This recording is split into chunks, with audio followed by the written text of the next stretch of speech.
Hey, what's up, guys? Yeah. It's Tuesday, and I just realized this will be the last time that we have a fully pre-generated character in one of these streams. After today, we will have finished all of them, all 6, and then after that, it'll be all custom from then on. Custom, I say. Um, so yeah, we're gonna start off with Urthan here, the final pre-generated character, the Slayer, who's in melee combat. He's a melee combat expert. Very low difficulty, apparently. And then after that, we'll be going into the basic Slayer class. And we will also be going into the Kineticist after that. I was trying to figure what should I do to match up with the Slayer, right? Because, you know, it's basically like, it's kind of just a better rogue, right? Slayer's kind of just a better rogue. I was like, well, and I couldn't really think of another class because we've already done rogue. Couldn't really think of another class that I could match up like thematically with it. So I was like, fuck it, we'll do Kineticist. I did my most recent playthrough that I abandoned was of a Kineticist, so I figured why not? We'll take a look at that one, see how they're doing. So yeah, let's get into Urthan real quick.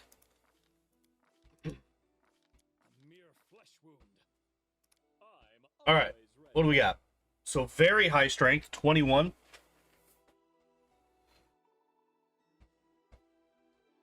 Wait, how did you get all the way up to 21?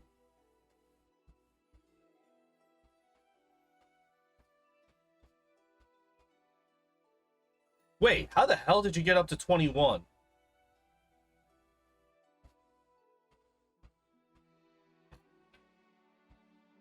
This is illegal. Wait, you can't do this. Wait, you can't do that. How did you get up to 21? Because the highest you're supposed to be able to go before any racial bonuses is 18. So how do we have a 21 here? What the fuck? This is cheating. Hey, Matt, what's up? How you doing today? This is literally the first number we've looked at, and I'm already confused. Background doesn't adjust ability scores. And it would also show right here. Like, the base value is 19. If it was a background, it would be, well, let's see, where that's a racial.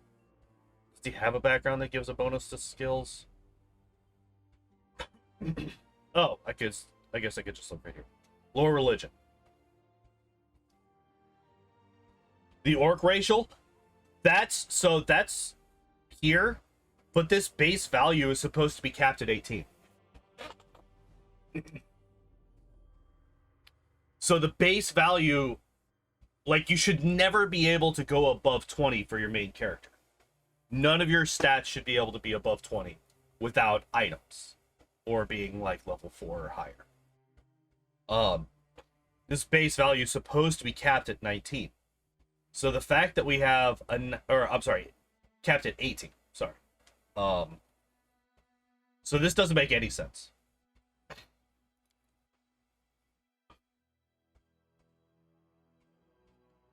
But let's just move on. Let's move on. That's a weird thing.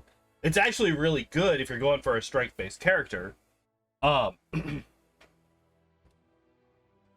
looks like he might be going one-handed, because we don't have enough dex to really go into. He's a half-orc, so he gets +1 to 1 skill or 1 ability score, I believe. And then a couple of other things. Ooh, he starts off with weapon focus falchion. That's actually really good. Yeah, it looks like they cheated for this one, legitimately, because like this should not be possible. It's like, here, let's back out real quick. Let's back out real quick. We'll create a new character. We'll create a custom character. This doesn't matter. Class doesn't matter. That doesn't matter. This doesn't matter. This doesn't matter. Alright. So, Constitution, 12. This is the highest that we get to start with. See? Max of 20. Class is Slayer, yeah. Yeah. Make it orc? Alright. Half orc. Racial heritage. I didn't see what racial... But, like, the thing is, like, none of this matters. None of this matters.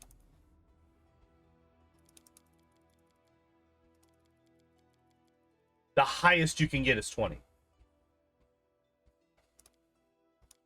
And, like, if you're human raised, you just gain 1 additional skill point per level. And if you're tribal, you lose ferocity and keen senses, but you gain a +1 on saving throws. And a +2 on lore name. Oh, this is the one that he's got, because he's got the... Oh, no. No, he is just a basic one. Urthan is just a basic one. So, yeah, like, literally the max that this should be able to be is 20. So that doesn't make any sense, but whatever. Oops, I hit the button one too many times. We'll look at it more. We saw that we got weapon focus. Got what? Go away. All right, so yeah, we got weapon focus falchion. I am perfectly fine with this. Falchions are really good weapons.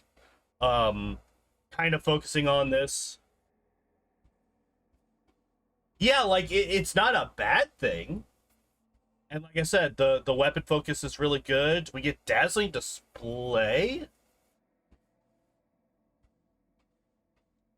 These are just interesting.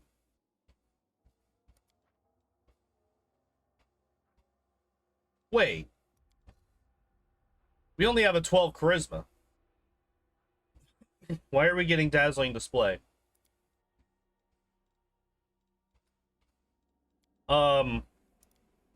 Okay, one sec.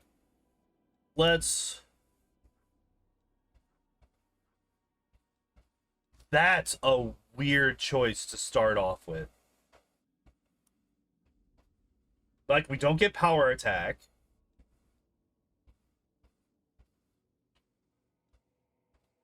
We don't get any of the actual talents. Would any of these be really that good? Actually, no. Not really.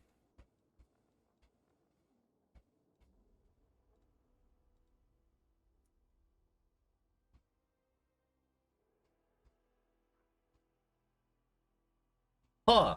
So, getting a combat trick is probably the best choice here. I don't know about dazzling display though. I don't know. I don't know about that one. I like how immediately you two are like, Rag is probably gonna get strength to intimidate. Matt, no way they get strength to intimidate.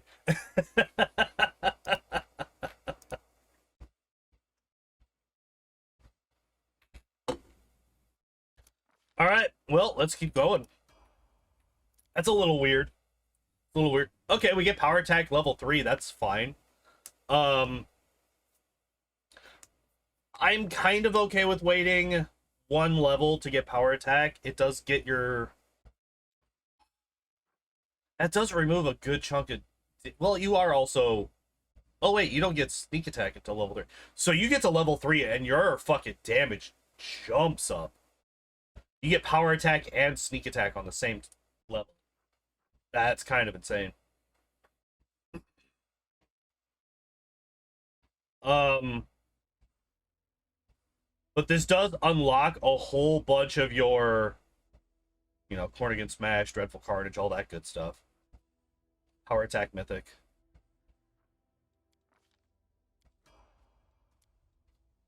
I'm going to be very... Uncanny dodge, I'm okay with this. I'm okay with uncanny dodge. Could have gone for another combat trick.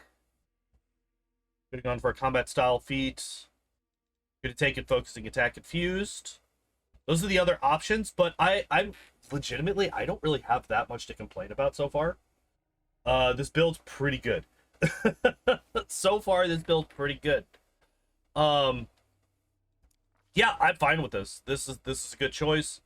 Uh, it's actually like the first defensive thing that we get, and Uncanny Dodge is a good place to start.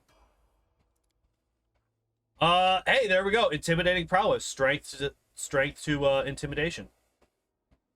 Yeah, if you're gonna get dazzling display, we got power attack. Intimidating prowess. Are we gonna get Cornigan Smash or Dreadful Carnage? Or both? Is this actually gonna go full? Yeah, there's Cornigan Smash.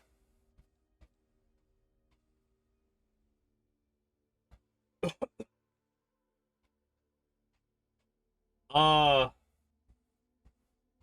okay, we're going like full on Intimidator build, which I did not expect them. Like they didn't even commit to a full intimidation build on the fucking Cavalier. I am very surprised that they're doing that. Here. Close to the abyss. Oh, he's a demon. I did not actually check that. Okay. I mean, it gives you an extra attack. Excuse me.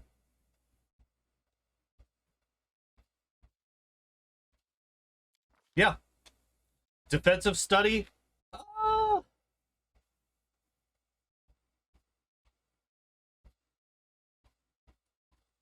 I don't know how much I like that right now. Hmm. I guess it's fine. There's not too many mythic abilities that you really want for somebody like this. Obviously on higher difficulties you're gonna want Last Stand, Rupture Restraints. Leading Strike is decent. Ever Ready is always good. But if you're taking a auto build, you're not gonna be playing on the super high difficulties. You're gonna be playing on like what, max of normal, most likely. Um, Probably even lower than that. So defensive study is fine. The bonus to AC at this point is going to be fairly low, I think.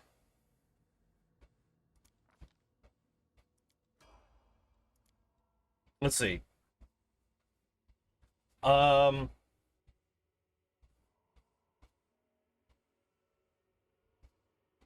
Oh, yeah, okay. So this scale is a lot slower than I thought it was, and it only gets up to a 2, 3, 4, 5. It only gets up to, I guess a +5 to AC isn't bad. Right? I mean, that's better than, but that's at level 20. At level 20, you get mage armor +1, basically, with defensive study. Maybe not. Maybe not the greatest. Blind fight, is this worthwhile?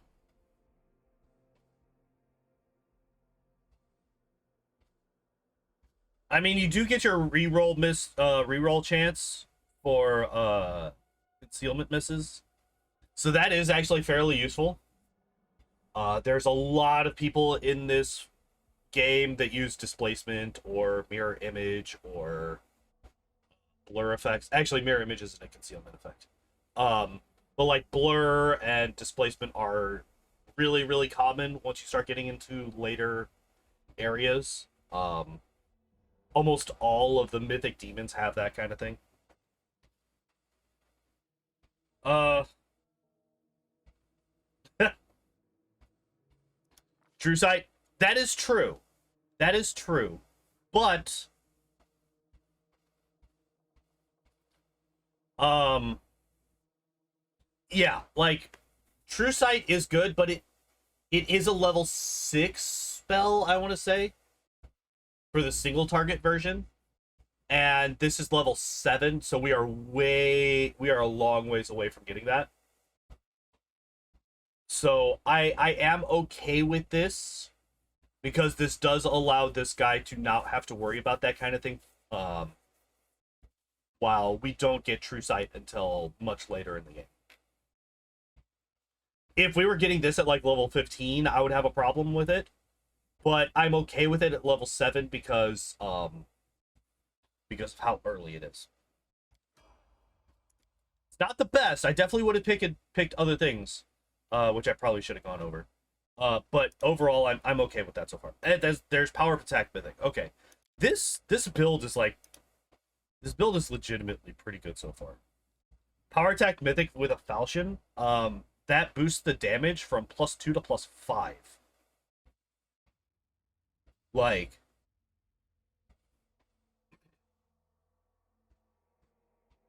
oh, and this also boosts the damage that we get from our gore attack too, because our gore attack does 1.5 times their strength damage.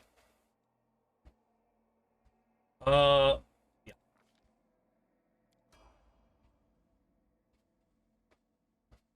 Yeah, like this build so far is actually like really, really good. Yeah, so we are boosting up our strength, which is fine. Our strength is the only odd numbered ability score that we had, and B, duh. Oh, I never looked at what skills were going. Athletics, that makes sense because of our super high. Um, Actually, just all of these. Perception, persuasion, athletics. Yeah, I'm fine with all of these. These are all really good. Perception, having perception, if you don't really have something else that you really, really want a character to do, go perception. It's always useful to have more people with higher perceptions. Just in case your main people fuck it up. People can only always roll nat ones and fail. Um, I know nat ones aren't auto fails in skill checks, but you know you can still fail to roll if you roll low enough. So having more people with perception is always good. Persuasion is obvious because we are going an intimidation build, and athletics is also, I mean, we are a strength-based class, so going, or strength-based character, so going athletics makes sense. Despite the fact that we are getting a -4 because of our scale mail, but you can just take your armor off if you're trying to do athletics checks and you're failing. So there's that. What is this? Improved critical? Yes. So falchions, I believe, are already 18 to 20s, right? Are they? Let me actually look that up again real quick. Pathfinder falchion. Yeah. So falchions are already an 18 to 20 times 2 with 2d4 damage. So this is now a 15 to 20 crit range weapon. That is insanely good. Falchions are one of the best weapons in the game. And I'm very, very happy to see that they are leaning heavily into that. They actually got improved critical. Because how many builds have we gone through where it's like, all right, we really need improved critical here. You have critical focus and 2 critical focus feats. Why do we not have improved critical yet? You know, we've had well, like 2 or 3 builds that are like that, and then they just never get improved critical. The fact that we have it at level 8 is really fucking good. Vouchers are also very good. I will say that vouchers are very good as well. But I like me some falchions. Both of them are very, very good weapons. They're shattered defenses, so going further into the intimidation builds, I'm fine with it. Here's a question. Do Slayers get access to fighter feats? Also, we should eventually get accomplished sneak attacker, hopefully, because we are well below the max progression for sneak attack at this point.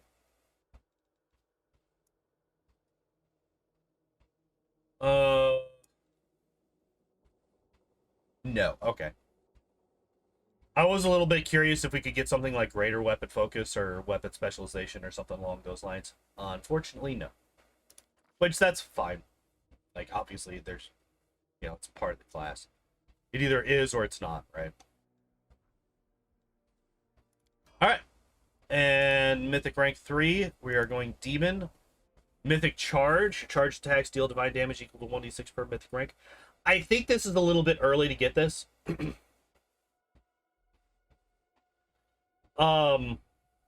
Anything that scales with... Well, I guess that is 3d6 extra damage. Never mind. I was treating this like it was level 1. That is 3d6 extra damage. This guy's gonna do a shit ton of damage. Holy shit. I'm just realizing just how much we're doing with this guy. Um,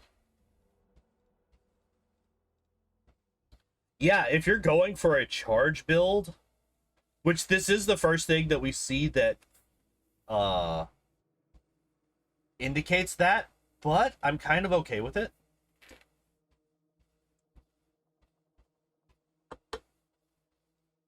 I'm kind of okay with it.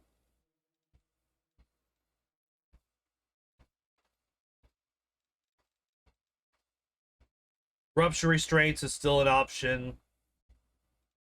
Last Stand is still here. Ever Ready is still here. Leading Strike is still here.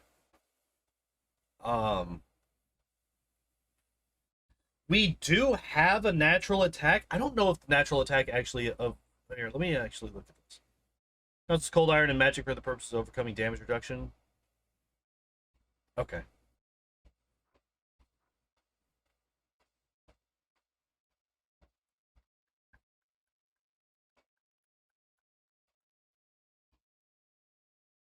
Oh shit. Okay, and you also get Demonic Charge, which is 66 holy or unholy damage, and you get the claws, which we're not going to be using because we're going to be using falchions. Yeah, I'm perfectly fine with Mythic Charge. Corrosive Touch, I don't really care about. But Enlarged Person is really good. Becoming a bigger man is always good whenever you're swinging around weapons and doing a lot of strength-based damage. So Enlarged Person is really, really good for this. Especially since we have that 23 strength base. Demonic and Mythic Charges synergize? I don't think that they do. I don't believe that they do.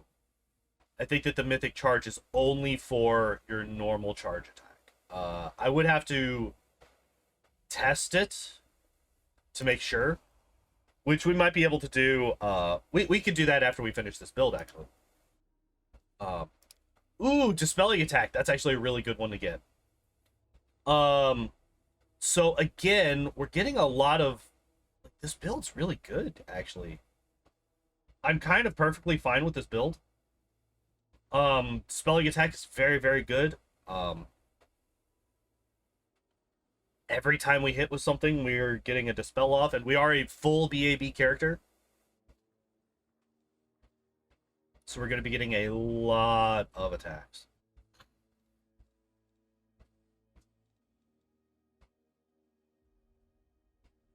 Slippery Mind isn't as big of a deal for this character because we aren't going Dex. We only have a 14.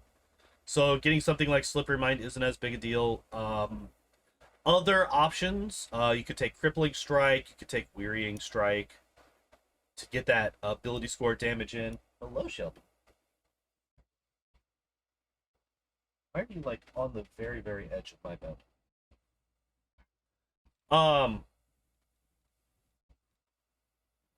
Yeah, Slippery Mind is always good, but it's not as good right now as it could be. Well, hello.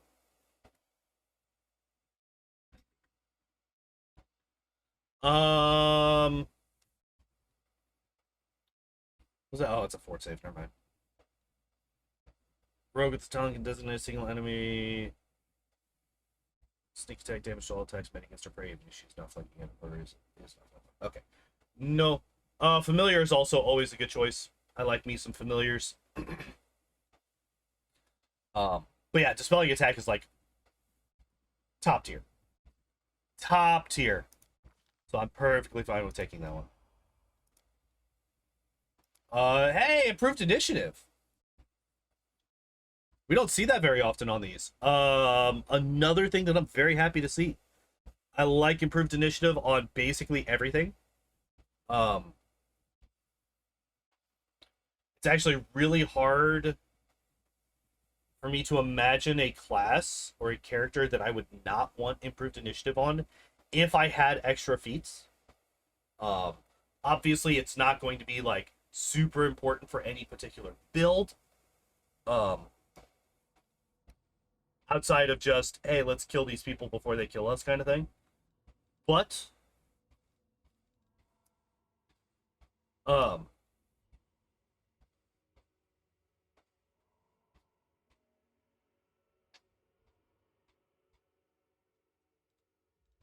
hmm, yeah, I'm okay with that.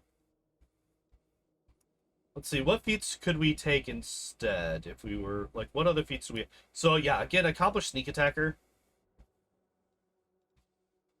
Yeah, this is a really good. This is a really good build so far. I'm actually surprised that this is not recommended because we are well below the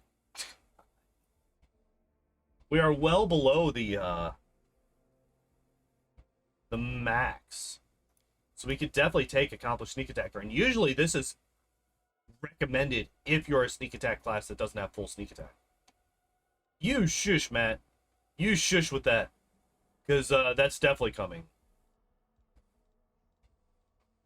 But like honestly, at this point, we have everything that we really need for this build. The only thing that we're missing is like Dreadful Carnage, which I don't think that we can even get yet. Oh no, wait, never mind, we can't. Critical focus line again. I'd be fine with that. If we're gonna go like this is a 15 to 20 crit range weapon. If we want to go critical focus, I'm down. I'm perfectly fine with that.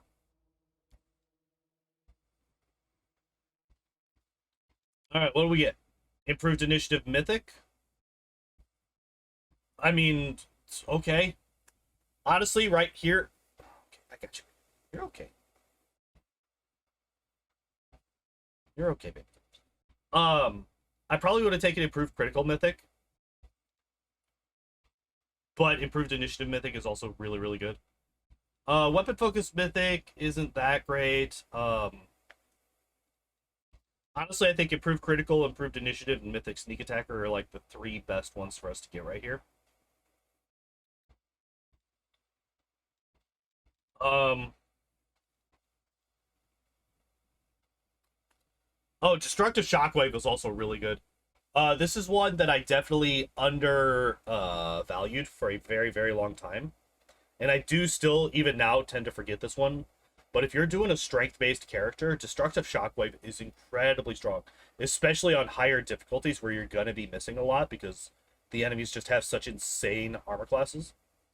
Um, Destructive Shockwave guarantees that extra damage coming in. um, but yeah, Improved Initiative is fine. Like right now, it's giving us a plus.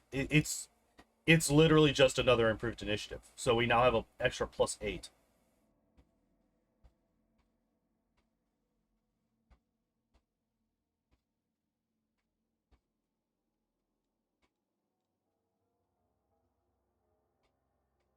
Waiting to reconnect. Apparently my internet just went out.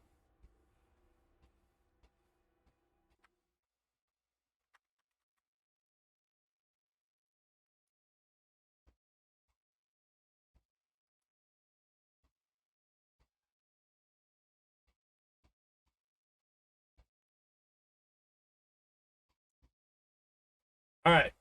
Are we back?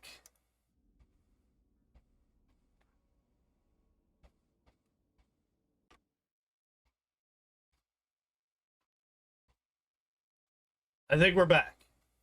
Are we good? Everything all right? Did we survive?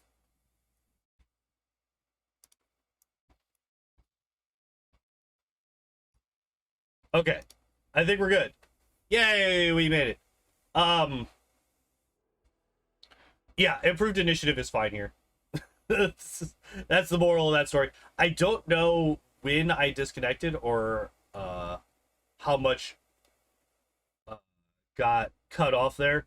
But yeah, basically, Mythic Sneak Attacker, Improved Initiative, Improved Critical, and Destructive Shockwave are the four that I would recommend out of the choices that we have.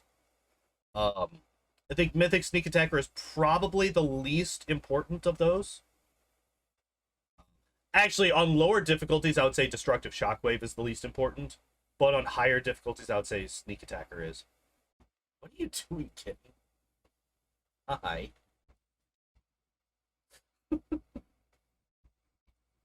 um...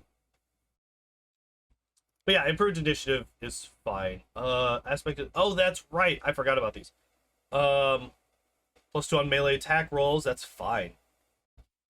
Increases by 1 at 6th and 9th mythic ranks. During a demonic rage, the demon with an aspect of sheer gains a powerful charge.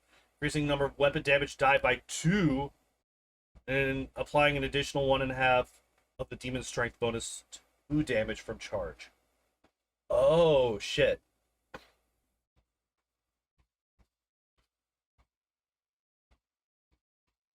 How does this interact with a weapon that already has multiple damage dice?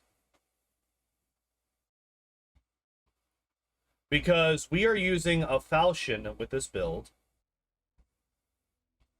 So, as we are using a falchion, it's 2d4. Does this add another 1d4, or does this add another 2d4 to our damage?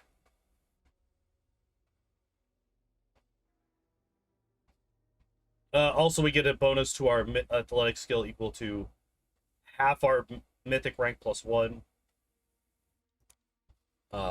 which is a +3 at the moment, which is also very fine. I'm really curious. There's a couple of things that I'm very curious how they work with this. So we might do a bit of testing after this. Igor, you coming in just to go to sleep? Shelby says hi, by the way.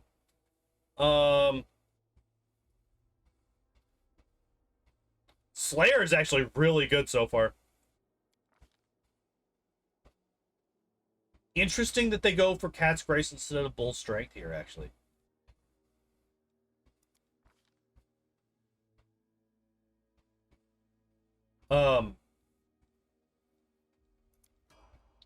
Yeah, like, legitimately a very good build so far. Alright, up to 24 strength. Continuing the pattern of taking all of the best talents. Like, so Igor, they went full intimidation build. Like, actually, like a legitimate intimidation build. Dazzling Display, Intimidating Prowess, Cornigan Smash, Shatter Defenses. We got Improved Critical and Weapon Focus Falchion, so we're going to be doing insane amounts of crit damage. Improved Initiative with Mythic Improved Initiative. Power Attack, obviously. Uncanny Dodge. Dispelling Attack. The only one that's like slightly, I don't know about this, is Blind Fight, and even that one has plenty of uses throughout the game. And then we have Dispelling Attack and Crippling Strike now. Like, this build is legitimately very good. Yeah, Dreadful Carnage, which we gained access to at level 11, so I am curious about us not getting it yet. Okay, so we are going down the critical focus feats, which I'm actually fine with. With a falchion as our main weapon, I'm perfectly fine with going critical focus.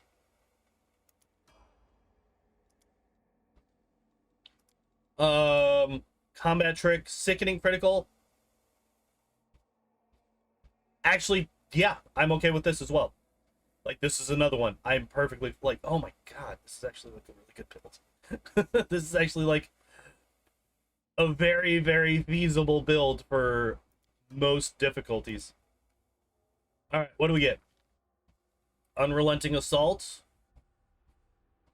I'm okay with that.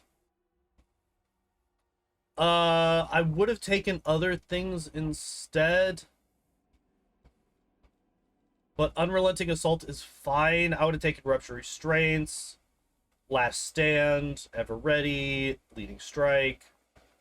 I mean, hell, even Enduring Spells.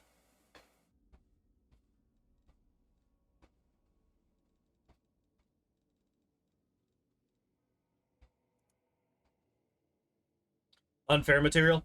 I think that this one would die too quickly for unfair, honestly. Um, Maybe. I don't know. Nabasu, Demon, Low Religion, and UMD checks. Those do not matter. +2 bonus on all saving throws. That's fine. All enemies -1 on fort saves and -1 to attack rolls. That's also fine. What would the other options be? What could we get here? -1 to will saves and -1 to attack rolls. All allies gain a +1 to will saves and attack rolls, and immunity to compulsion and fear effects. Oh, interesting. +2 on all ranged attack rolls. Nah. +2 to CMD, CMB, natural bonus to AC. Eh. So this one's very much like if you're tripping a lot, you can do that, stuff like that. Nah. Cast a spell using it. Nope, we're also not doing that.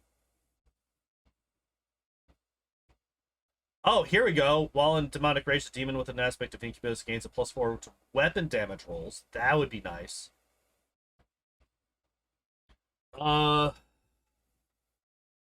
any creature that strikes a demon with a brimerack strikes. The demon with a brimerack aspect during demonic rage with a non-rage weapon suffers 2d6 fire damage. Cast a spell. Nope. Sneak attack by 2d6. Okay. Any creature that strikes the demon with a babao aspect during demonic rage with any non-rage 2d6 acid damage. Both these increase by 1d6 at 6th and 9th mythic ranks. Okay. I think babao or succubus would probably be, or incubus. I think any of these would be fine. Nabasu is also fine. That +2 to all saves is really, really good. Yeah, I'm fine with that. Verolikai. Melee attacks and spells apply 1 negative level on enemies who fail a will saving throw. DC = 10 plus half your character level plus your mythic rank plus your max ability modifier. Ooh, okay, so that would be... What level are we right now? Like level 14, I think? So level 14, so that's 17 plus your mythic rank, which we are rank 5. So that's 22 plus your max ability modifier, which we're at level 24, which is 7. 17, 22, 29 is the save DC. Now that does kind of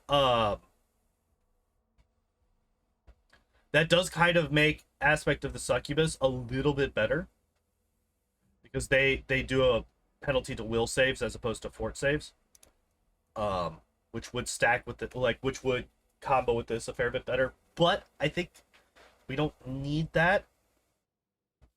A lot of our enemies don't have great will saves. And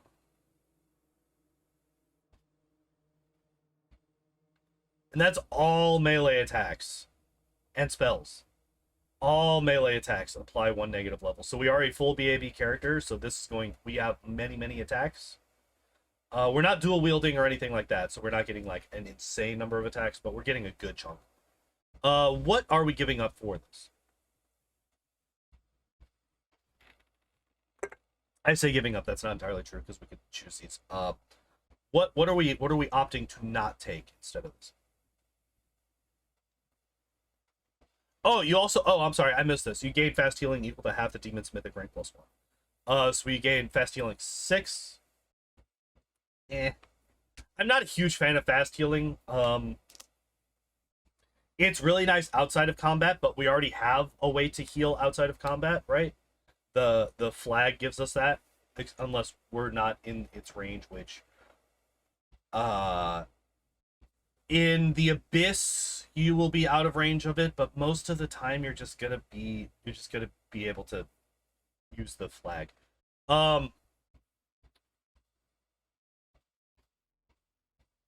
like this, right? Right? A bonus to strength equal to half your demon's mythic rank plus 1. That's a +4 to our strength right now. And that only gets better, right?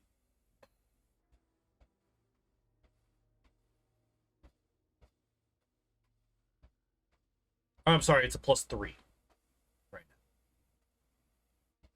now. As long as the demon remains in rage every round, the aspect of Vavakia deals all enemies within 50 feet 1 plus 1/3 mythic rank rounded up d6 unholy damage.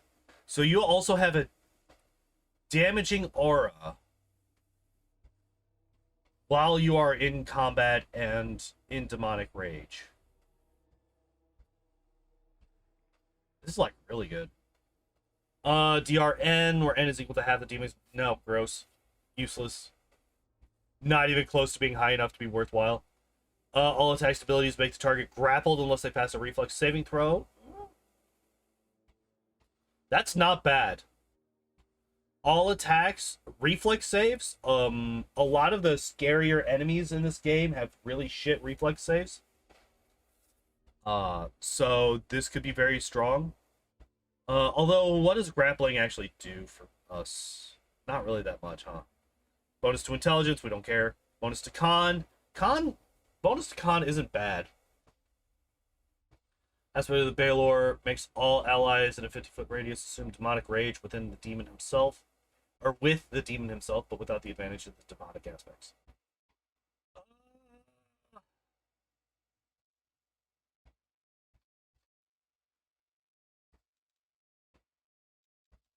I think these two are probably the best two, Vrolikai and Vavakia.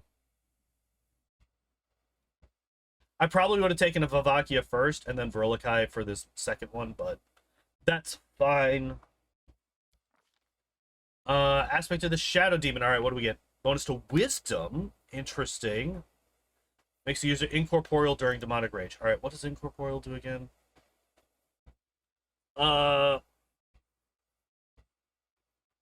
No, not this is the wrong tooltip.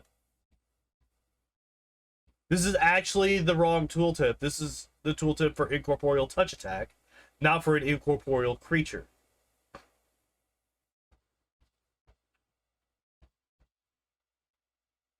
Ooh, Owlcat fixture game. Unplayable. Literally unplayable.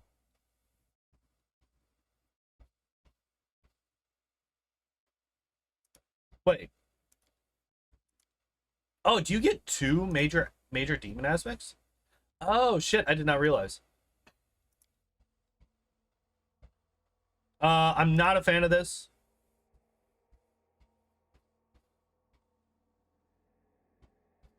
Although gaining a bonus to wisdom will raise up our will save, I don't think that that's worth it. Getting that boost to strength is much better for us, honestly. And that extra damage aura is also really, really nice. But it's not the worst thing in the world. We get bull strength and mirror image. Those are both very, very good. We get haste. That's also fine. I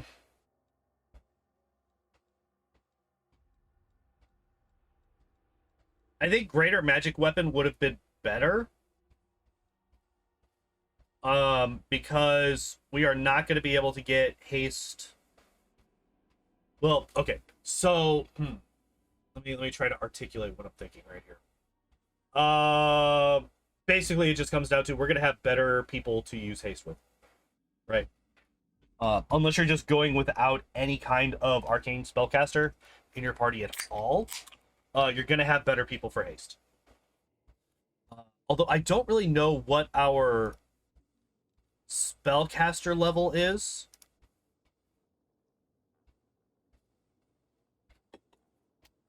So I don't know how long this would last, right? Because it's not if it's just like 5, if it's just 5 because we're mythic level 5, that's really, really shit. But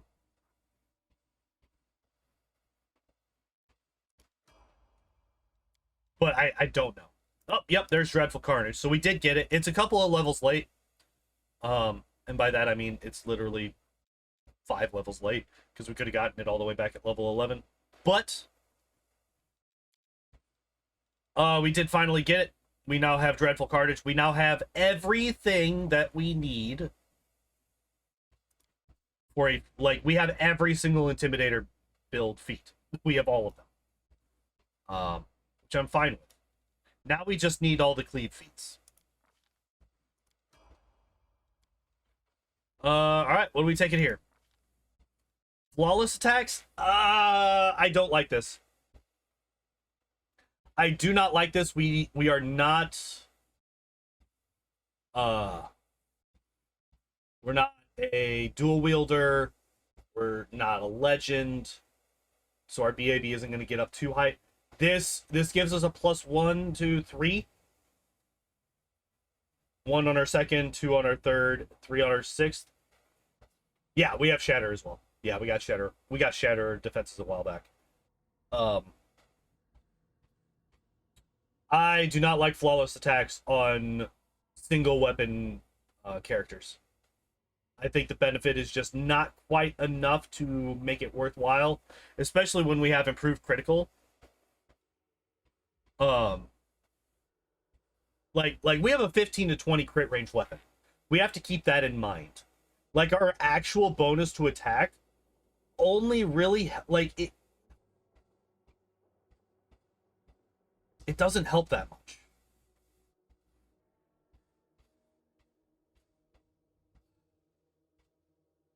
Especially on these lower, like, it's not nearly as good as improved critical mythic, mythic sneak attacker, or destructive shockwave on higher difficulties. I don't know if I would ever take flawless attacks over improved critical on this build. I'm not a fan of this. I'm not a fan of this at all. I would definitely have taken improved critical mythic over that.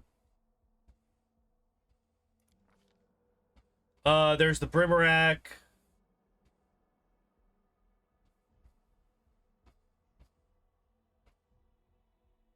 Okay. Okay, so this mythic level I don't like. Brimarack is kind of a waste. It increases the damage that our spells do. When are we ever going to be using offensive spells? The answer is never. The answer is literally never.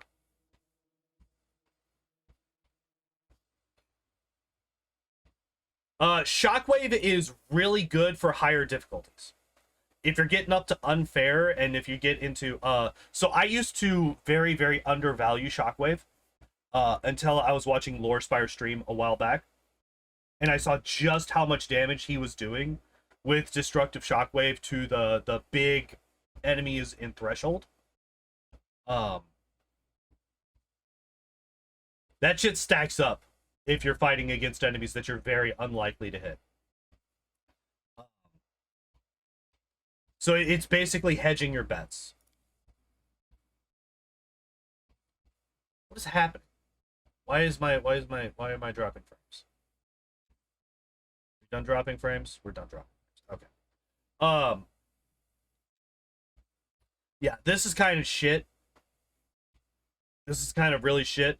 Like, the Babao does the exact same thing for the reflecting damage. It just increases the sneak attack damage that we do by 2d6. Yeah, I do not like either of these. Bear's Endurance is fine.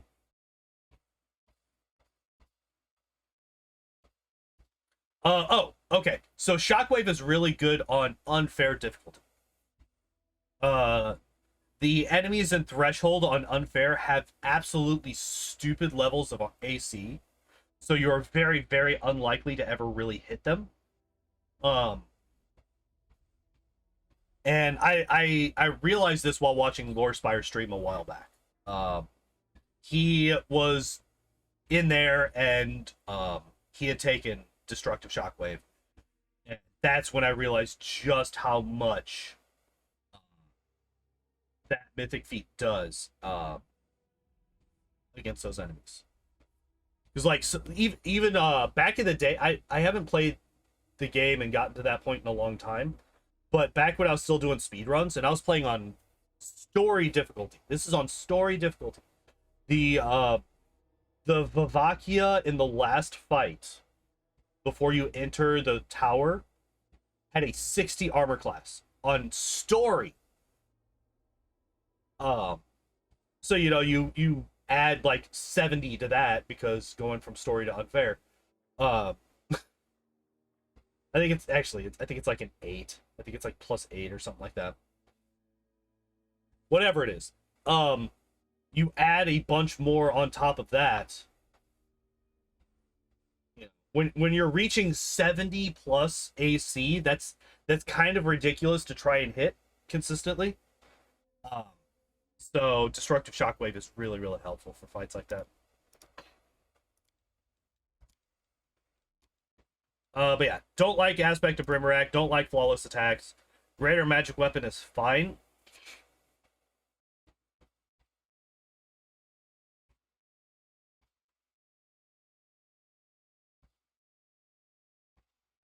Um, Greater magic weapon I really like because we could use this on our gore attack to boost that. Bestow curse, innervation, stone skin could be useful here. There's not really any spells that I really care about for level 4 for this build. None of these are really that great. But yeah, this is like the first major misstep I think in this build. Up till this point, it's been really really good. But at this point, it kind of fell on its face a bit. Still boosting up that strength. That's fine. Athletics, yeah, all that stuff's fine. Wearing strike. So we did end up getting both crippling and wearing strike, which I really love doing.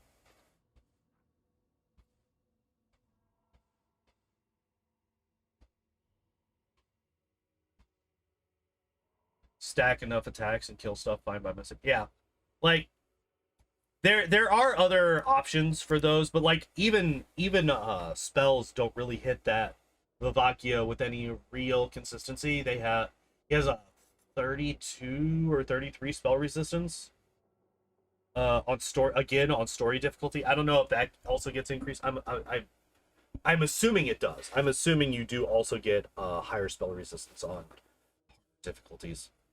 Um but yeah, so we got wearing strike right here. What other things could we do? We could get improved uncanny dodge. Could get another combat style feat, another combat trick. Familiar.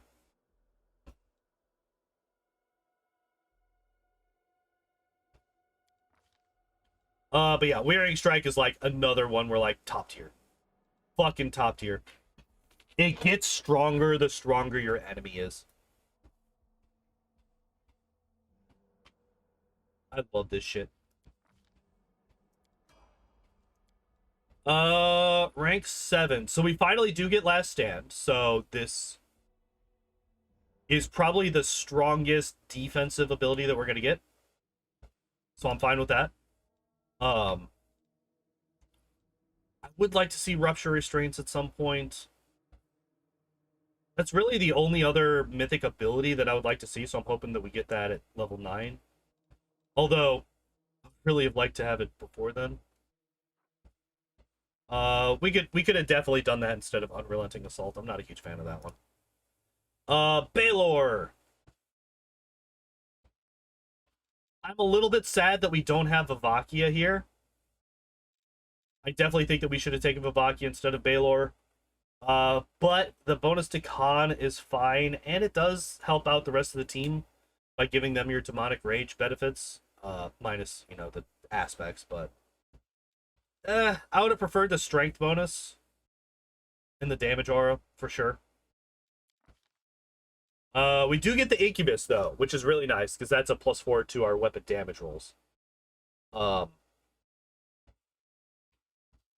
so I'm very, very happy with that. And it gives us a bonus to persuasion and athletics. I think we already have athletics on one of the other ones. I think sheer gives us athletics. Yeah. Does anybody else give us? Oh, we also have perception. We did not. We did not have a bonus to persuasion. So we got a nice boost to our intimidation.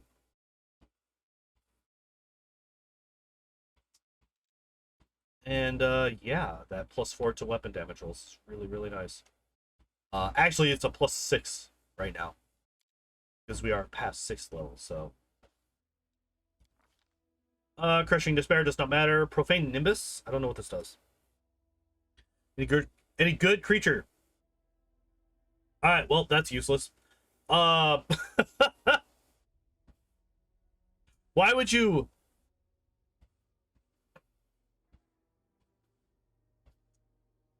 Why would you pick this? Like, I don't really like. It doesn't really matter. None of these are actually things that I think would really help us out in this. But why would you ever pick Profane Nimbus? Why would you not pick what like any good creature striking you? How often do we fight good creatures or characters in this game?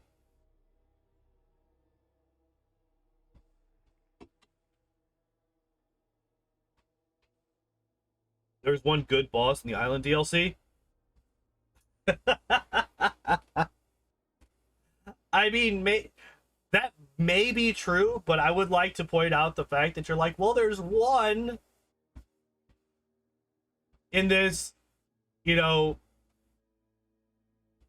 game, like this multiple dozens of hours game, like this 100-hour game. There's one enemy.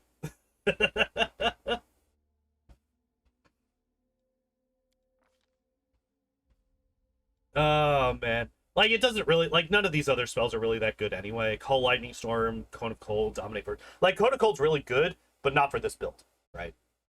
Um, Dominate Person could potentially be really good on another character, not on this build. Um, None of these are good, so it's kind of whatever. What do we get? Dodge.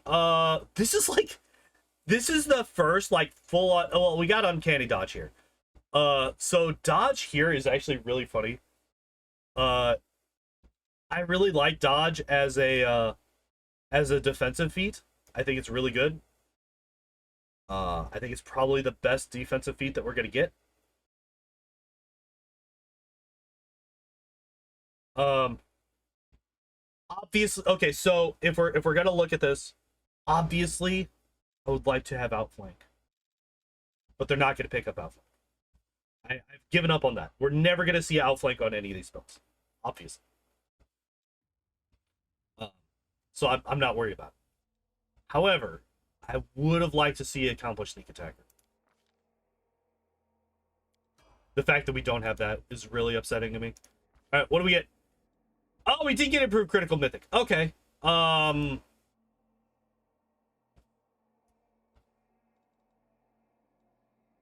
Okay. Yeah. Aspect of the succubus. As I mentioned, this actually where's that? Shadow demon? No, where's the one? Is it Brolokai? Yeah. So aspect of the succubus actually combos pretty nicely with aspect of the Verolikai. This one requires a will save. This reduces their will save. Very easy. Very easy, very fun.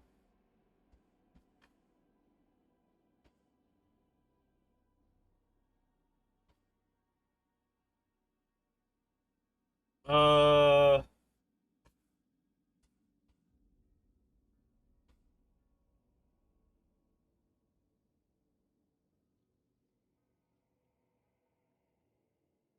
oh Jesus.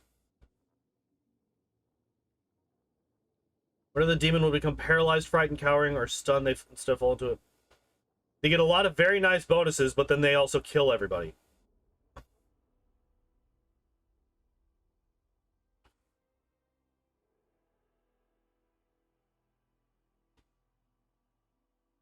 This is when okay. I did not realize that you actually got this.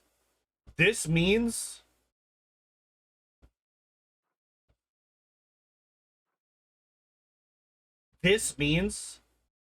that rupture restraints is now far more important than it was before. Because I would actually never want to see this. The only time that I would ever want to see this is if I'm running solo. That's it. It's the only time that I would ever want to see this happen. Is if I'm running solo. Cause fear doesn't matter. Vampiric touch. Actually, vampiric touch is no. Not really, right? It's actually kind of shit. And then like I said, these spells are all pretty bad. Basically, I really don't want to see anything except for buff spells on this character. Almost everything else is useless. Brutality Incarnate. Really?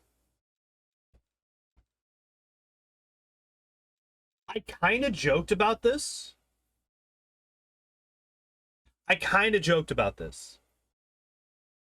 But this is useless because we have greater magic weapon. Because we have greater magic weapon.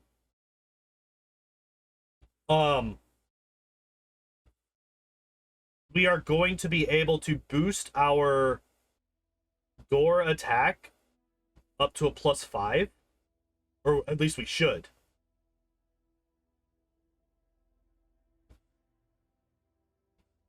The locket.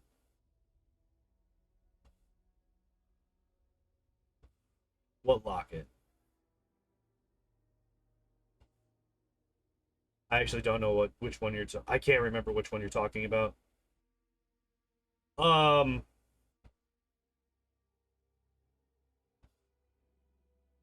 Give to the queen.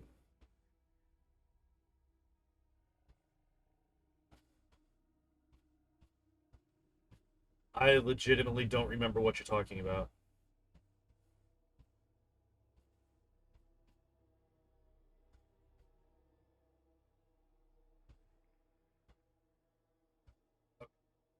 We will come back to that once you find the name. But like, you can get the amulets that give you a bonus to your natural attacks. Because once you get up to a +5, a +5 magic weapon does this same thing. The Covenant. Oh, that's an amulet? The Covenant of the Inheritor. All right, let me see. Covenant of the Inheritor. All right, what exactly do you do?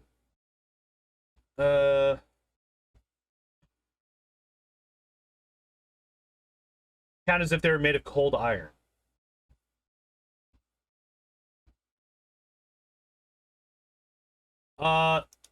While... Oh, it's a belt item. Is it really?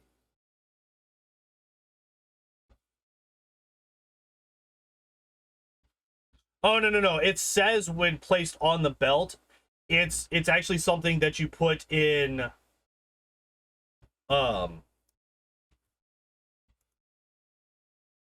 Yeah, it's not like a belt. It's something that you would put on your belt. It basically, you equip it in that little like 5-slot bag that you have access to. Like where you can equip scrolls and stuff like that. You put it in there.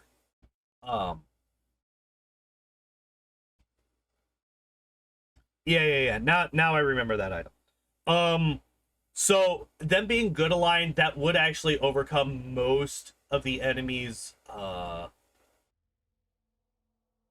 Okay.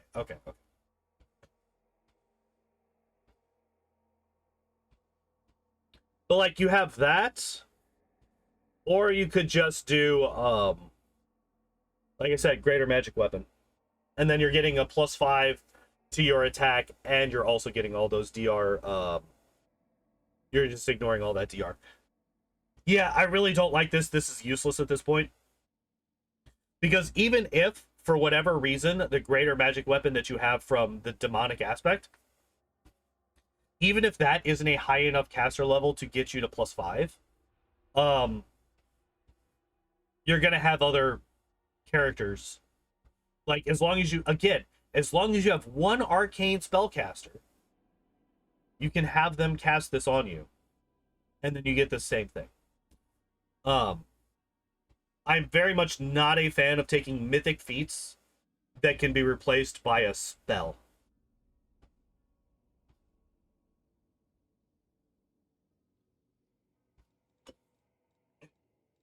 Now, what can we get instead?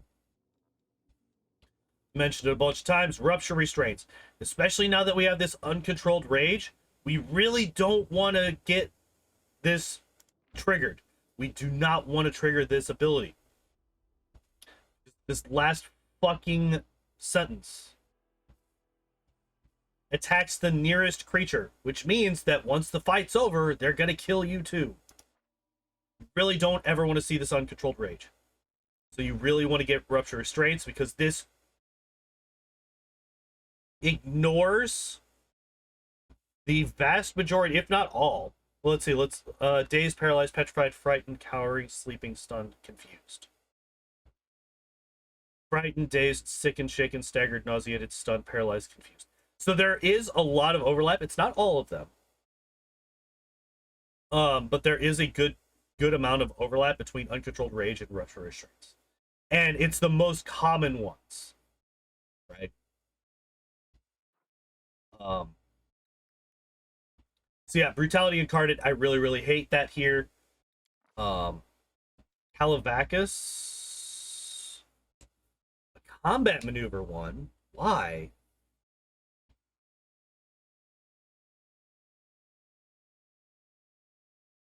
We don't have...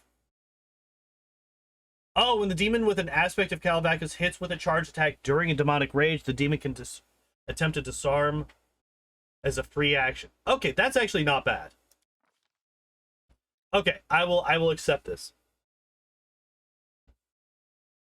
30 feet during demonic rage and gives you one additional attack, stacking with haste. That's not bad. And that does make you a very speedy boy. Any spell or ability can't... Nope. Grant one ally all the benefits of the demonic rage, including effects of active aspects and major aspects as a free action. Heal every time.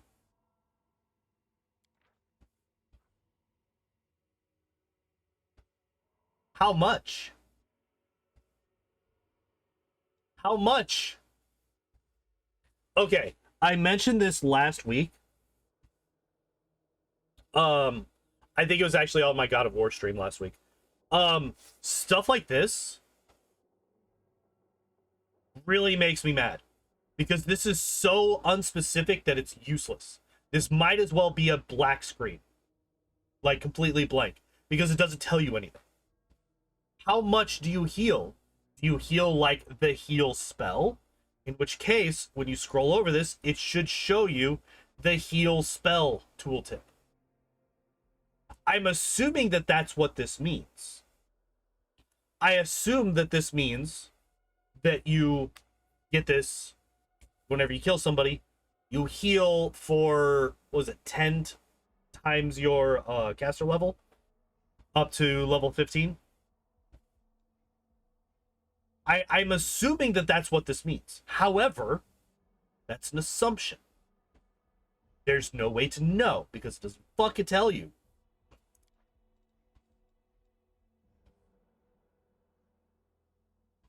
Physical damage ignores physical damage immunity or damage reduction. Kind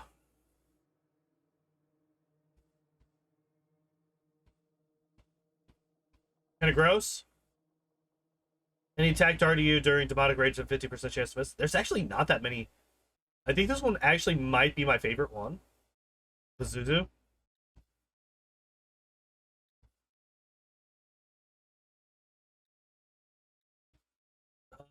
Ereshkigal is actually also really good. Basically just giving you permanent displacement while you have this active. Okay. Scorching Ray is whatever, Lightning Bolt is whatever, Contagion is whatever, Song of Discord is whatever. None of these spells fucking matter. Level 18, what are we getting? Combat reflexes. Okay. Wait, actually, this is not bad. This is not bad. The reason that this is not bad is because this actually has synergy from that CMD demonic aspect that we just got, right? Because we can disarm them, and then as long as they don't have improved unarmed strike, every time they attack us that round, if they somehow fucking survive the charge attack, we will get an attack of opportunity.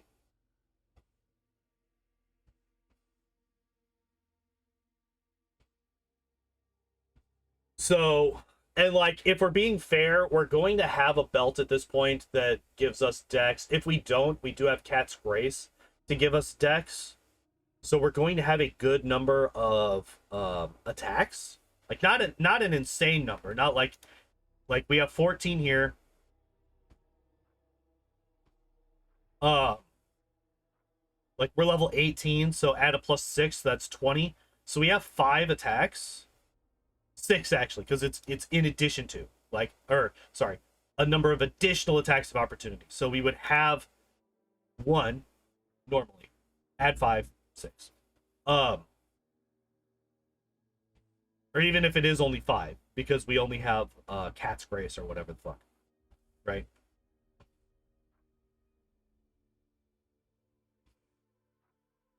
A lot of monsters are unarmed to start with. So who would this not work against at this point? So level 18. I mean, hell, Discari wields a weapon. So this would prevent him from using his scythe if you get it on him, right? Most of the scarier enemies in Threshold are wielding weapons. The Vavakia, the Baelors, they all have weapons. So you could disarm them. It would not help against a Rilu, though. A Rilu is unarmed.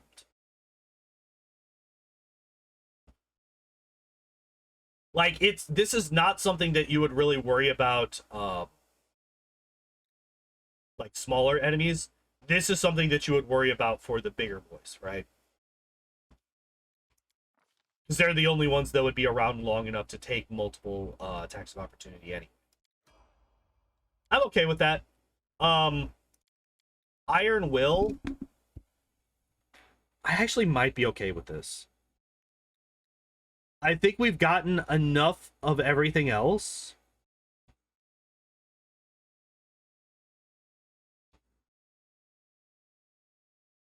Yeah, I'm not actually seeing that many other things that I would be like, yeah, we could take this instead. Like, yes, we could take lunge. That is a legitimate thing. Outflank is also obviously a choice. But they're not going to take that on a auto build. Are we gonna get out without this? Are we gonna get out of an entire auto build from Owlcat without toughness? Or are they gonna take toughness at level 20 and make me cry? I'm okay with this. I'm okay with Iron Will because Will saves are our lowest. And that I'm really scared about that fucking uncontrolled rage. Like, that uncontrolled rage is really, really fucking worrisome for me. So I'm fine with that. All right, what do we got? Unstoppable. Really? You have rupture restraints right here, and you want so unstoppable is literally just a worse version of rupture restraints. I really do not like unstoppable. I hate it a lot. I hate it a lot. Just get rupture restraints instead. Yes, it's only 3 times per day instead of every time, but fuck it. I do not like this.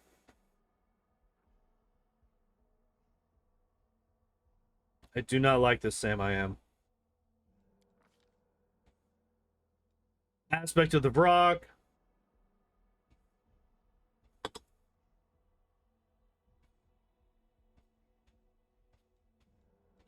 So they picked every minor aspect except for the sneak attack one on a sneak attack character. I don't like it. I don't like it. Again, also, like, again, all spells and not... So this boosts up ranged attack rolls and spells.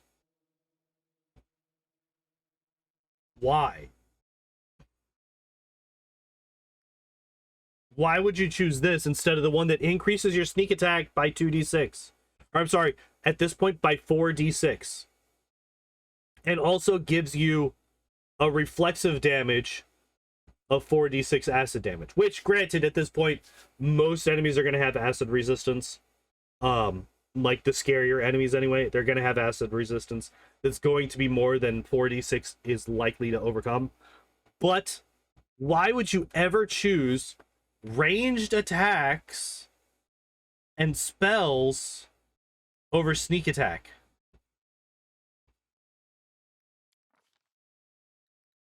Oh, so I did mention that Ereshkigal and Pazuzu are probably the two best ones, and they did pick both of them. So there is that at least. There is that at least. We now have permanent displacement whenever we are in Demonic Rage. I'm fine with that. Then we have Fear, which is fucking whatever. We get Opportunist, which I don't really like that much.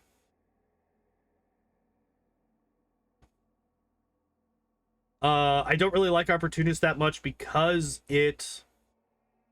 It can only be triggered once per round. It is a guaranteed extra attack per round, but it is only once per round. You cannot trigger it more than once, unfortunately. I think I would have gone for either a familiar or a focusing attack confused. Improved uncanny dodge is also a possibility here.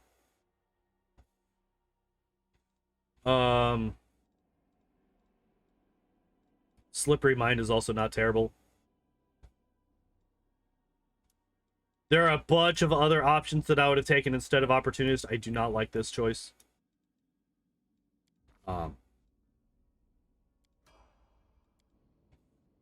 Overall, though,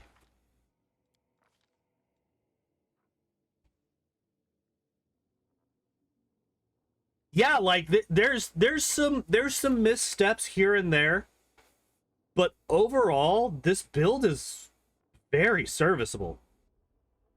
I don't know if it beats out the Sorcerer build. I still think that the Sorcerer build is still the best one that we've seen so far. But this one's pretty damn good.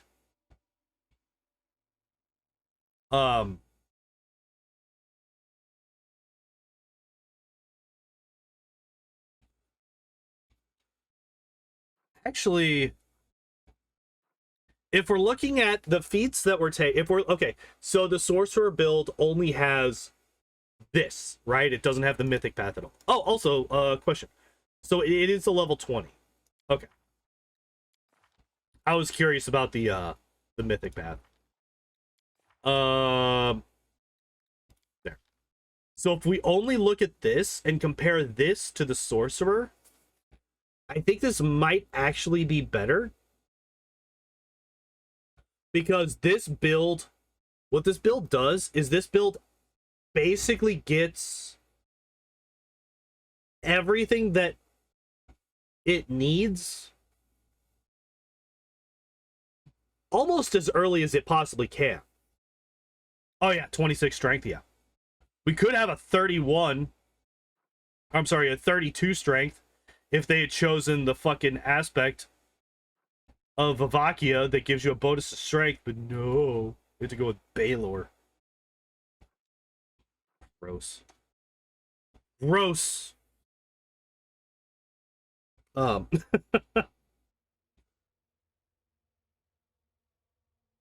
Yeah, this is without a belt or without any bonuses, by the way.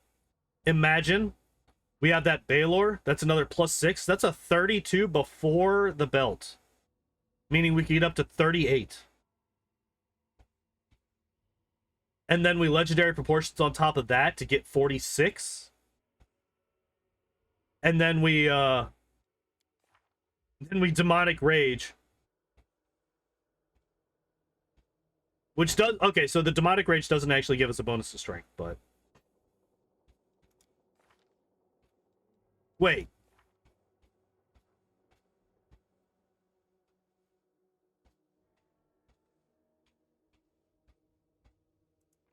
The uncontrolled rage would actually...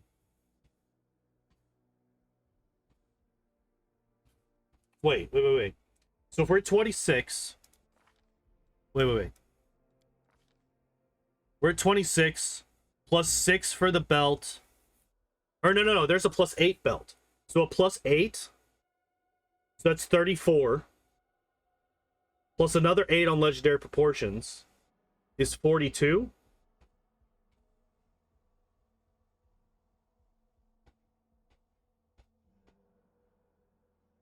And this is what? Double mythic rank plus 16 is 36. Uncontrolled rage actually makes you weaker than this. Oh, and also if you add in the plus 6 that you would have if you had chosen Vivaki instead of Baelor, that's actually a 48 strength. So you would actually be 12 strength down when in uncontrolled rage, which actually makes it even more important that you don't trigger this, right? Because you are lowering... Oh, no, wait. Oh, wait, yeah. If you already have an enhancement bonus, then the extra plus 6 doesn't matter.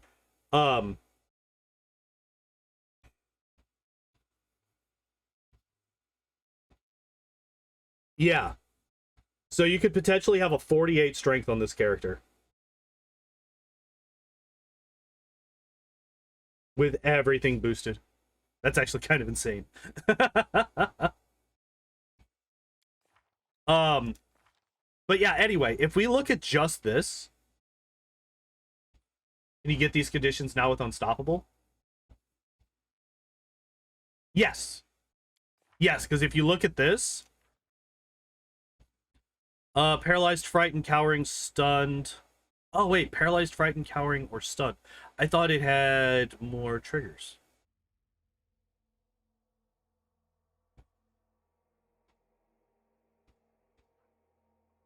Oh, okay, I see. Okay, wait.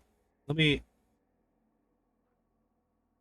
if you become nauseated... Wait. Paralyzed, you become staggered. If you become nauseated, you become sickened. If you become shaken instead of frightened.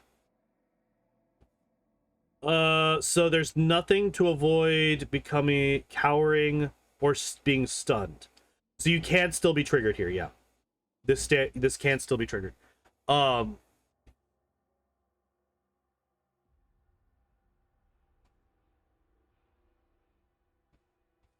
So I was looking at this and reading this as the list of triggers. This is not true. Paralyzed, frightened, coward, or stunned. So cowering is panicked, if I'm not mistaken. Right? Cowering is the 3rd level of frightened. But like, here's the thing. Actually, now that I look at it, none of these are that common. Shaken is common, but frightened is not. I can't tell you how often stunned or paralyzed becomes a thing. Not saying it never does, but these are all very unlikely things to have happen. So actually, this is actually not that big of a deal.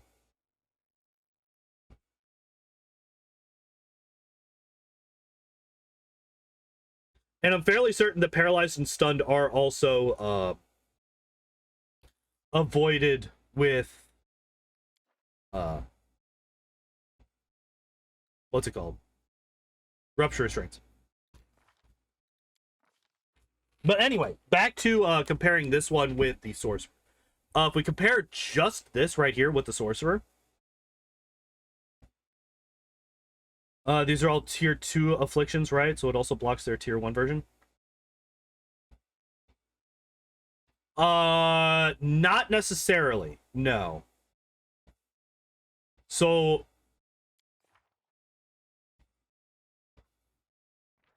are you talking about these down here?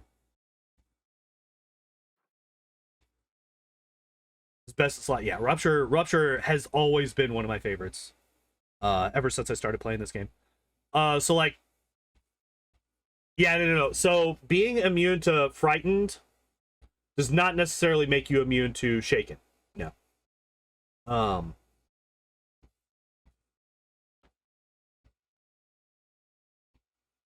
Trying to see. So like a lot of times people consider dazed to be a less. Yeah, like just because it says if it does not specifically mention the status, I would say do not count it. Because that's just, they tend to be hyper specific about that kind of stuff. Hmm.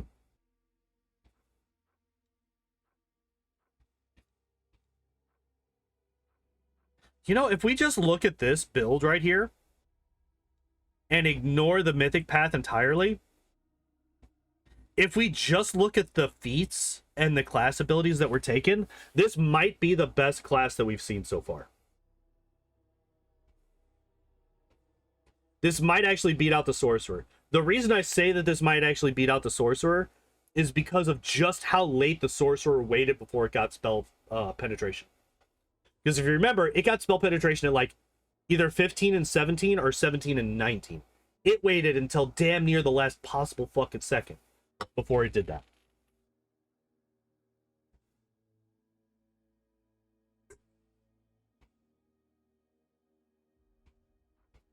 So I think that because this build gets, like, yeah, it holds off on Dreadful Carnage for a few levels. Yeah, exactly, Rag.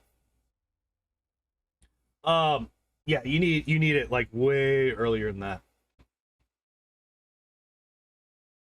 So the fact that we don't have it until way later is problematic, we'll say.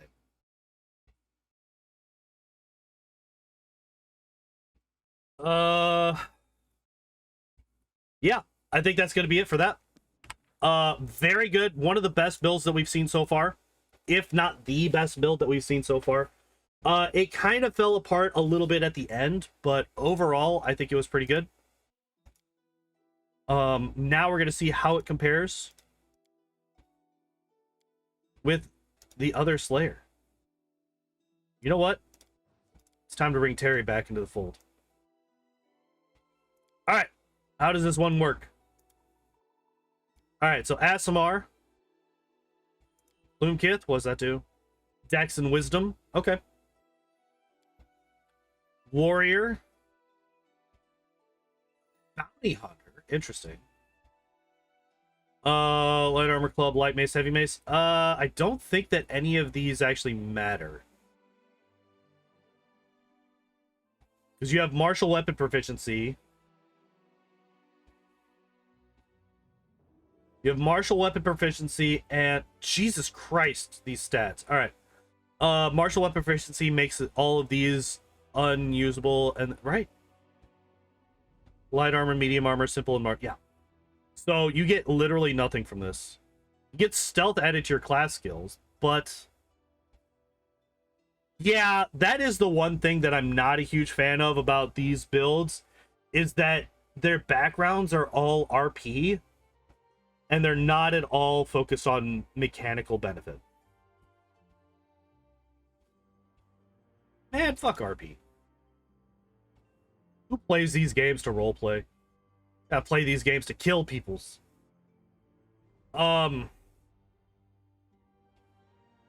Having Dex at 17 makes me think that this is supposed to be a dual wield class. Having both Strength and Dex at 17 makes me very confused as to what the fuck we're supposed to be doing here. Um,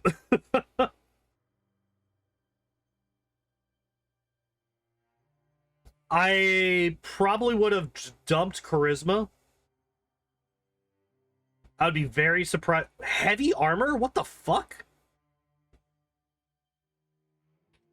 What the fuck? What is this?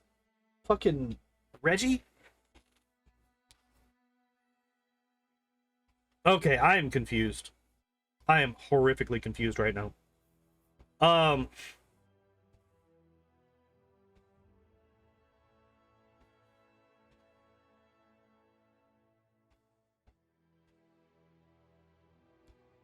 right, what do we get? We got mobility, stealth, and perception.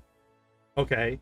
So yeah, I definitely would have dumped charisma to try and get wisdom a little bit higher. Get a bit of extra will save and also boost up our perception a bit. Heavy armor proficiency.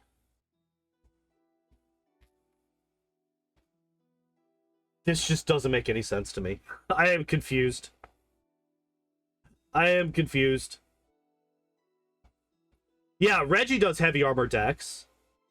But Reggie is also a fighter that gets armor training, which increases the max dex of armors. So he could put on full plate mail and still get like 3 or 4 dex bonus to his AC. We're not going to get that. So, the fuck?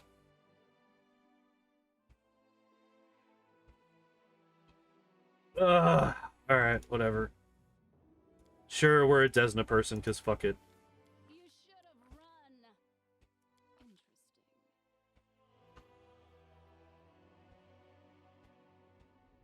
I'm not a fan. I'm not a fan of what I'm seeing so far.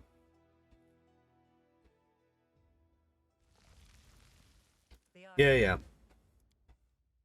Alright, what do we got? Combat style feat. So we are going 2-weapon fighting.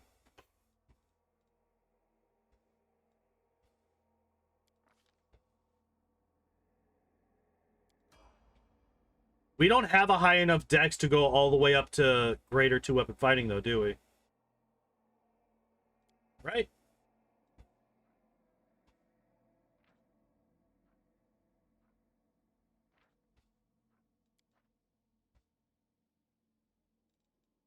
Oh, fucking Christ. Alright, already starting with this shit.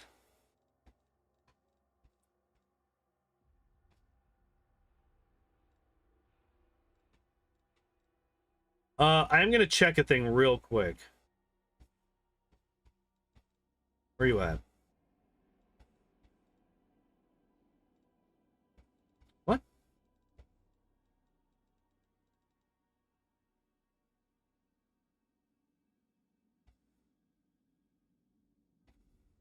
Is it? Why is it not? Yeah, okay, so we do not have the dex required for greater 2-weapon fighting.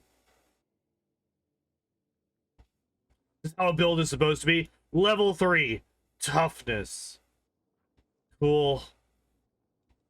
Heavy armor proficiency on a dex build and also toughness at level 3. Okay, so we are going strength.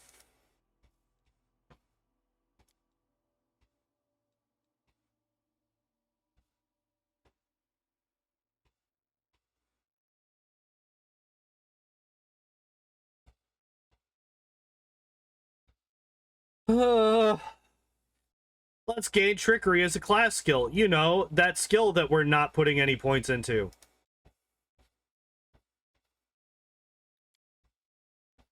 I guess it'll boost up. I guess it gives us trap finding, so we get bonus to perception.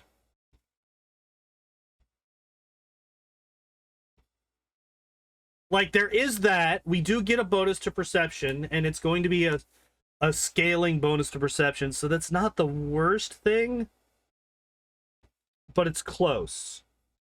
I think jump up might be worse. Could have gone combat trick to get an extra combat feat. Uncanny dodge. I mean, they already got 2 fucking defensive feats. Oh, hey, speaking of defensive feats, let's get another one. We still don't have double slice, by the way, so our offhand weapon is just doing basic damage. So just, you know, keep that in mind that we still don't have double slice at level 5. We took 2 weapon fighting at level 2. Still no weapon focus. Still no power attack.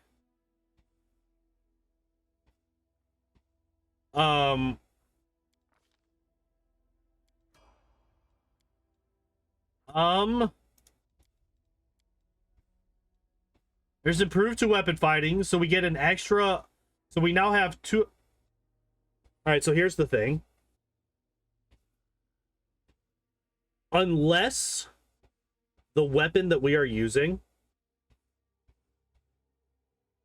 is like a falchion or something, and somehow we're using it in one hand, getting an extra attack with it is not going to increase our damage as much as double slice will. Double slice will increase our damage more than improved 2 weapon fighting will. Guaranteed. We have a 4 strength. There's a +4. That would mean that we would need a 1d10 weapon in our offhand to be able to, on average, do more damage than that +4 damage. It's not going to happen. Oh yeah, and the extra attack is going to miss.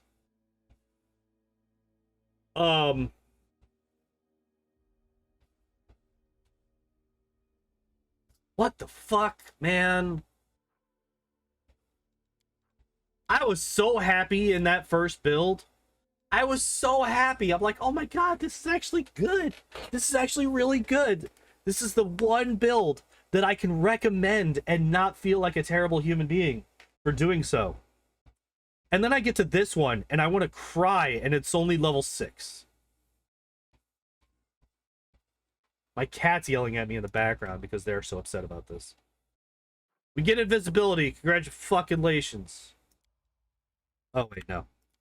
We're not doing mythics. That's right. Okay, hey, look at that. Level 7. We're finally getting double slice. As we head to... Like, this is outside of Kineticist. Remember, if we're going with like mythic levels and stuff like this, they expect you to be around the chapel where you get the 2nd mythic level at this point. So I want you to go through all the way through Kineticist and almost to Dresden before you start adding your strength bonus to your offhand attacks. Disgusting. Absolutely gross. Terrain mastery. Forest. How often are we going to be fighting legitimate battles in a forest? Wait, does this ever happen? Wait, hold up. In this video game, do we ever fight, like, actual, like, something that's worrisome? I mean, I guess it's a +2 to... What the fuck?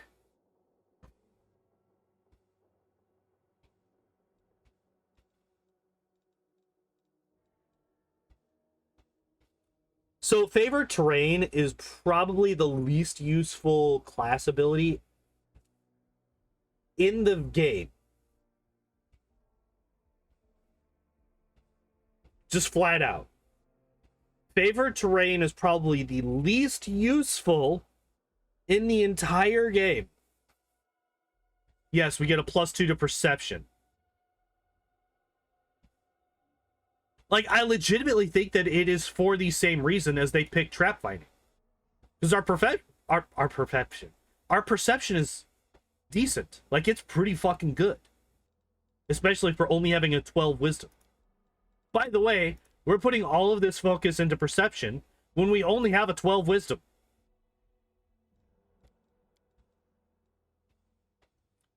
Because that's literally the only thing that I can think of for the only reason for them to have taken this is for that perception bonus.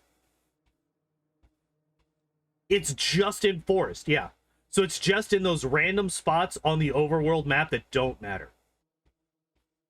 Because none of those have any encounters or anything super important in them. It's always just... Ugh. And we get weapon focus. What weapon? Dagger?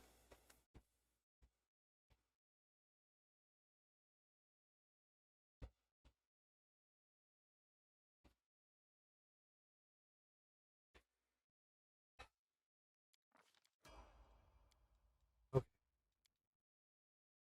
And we get greater... Oh, because we don't have to worry about... Okay, that's actually fine.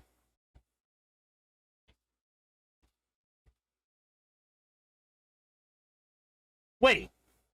We don't even have a third attack yet.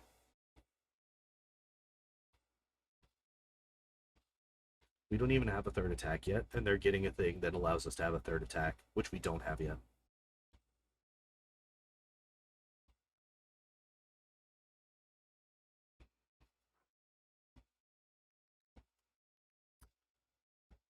I would just like to point that out. They have given us greater two-weapon fighting before we have the BAB required to gain a third attack anyway.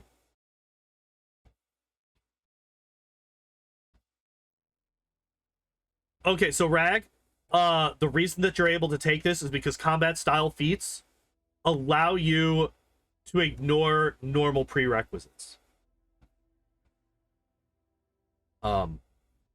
Yeah, see, it's like the final sentence in that second paragraph. He can choose feats from his selected combat styles list, even if he does not have the normal prereqs. So, however, I did not realize that those prereqs included. Then why not earlier? Just fuck it. I don't know. I literally couldn't tell you. I have no idea.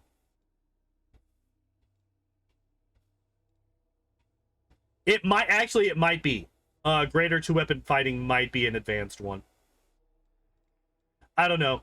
But, you know, considering the fact that we do have advanced talents, Wearying Strike, Dispelling Attack, Crippling Strike, Familiar, Slippery Mind. We have a really high dex this time around, so Slippery Mind would be nice. Uncanny Dodge, Improved Uncanny Dodge. I don't know if I mentioned a Familiar, but we could take a Familiar. Like, all of these would be better than the thing that's literally useless for at least one more level.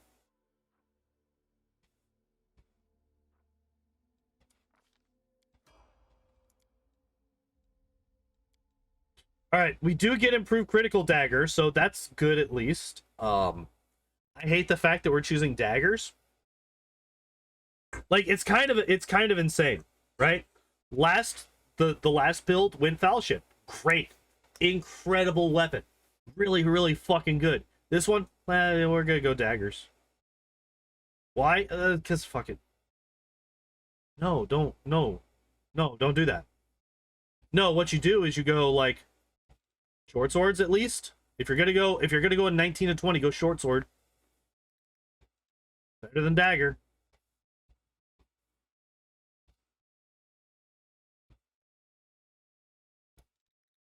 Let me actually check a thing real quick.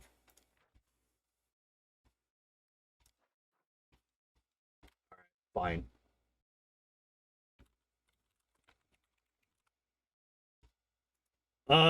Is it considered a light weapon? Wait, rapiers are martial? No, they're not. Scimitar is light? I don't think it is.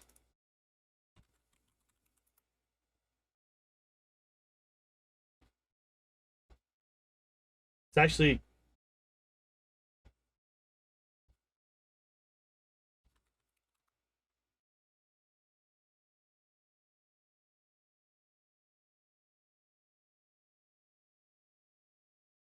No, rapier and scimitar are both considered one-handed. Alright, let's check short sword. Short sword is, though. So if you're going to go a 19 to 20 weapon and dual wield, short sword. If you want an 18 to 20 light weapon, kukri.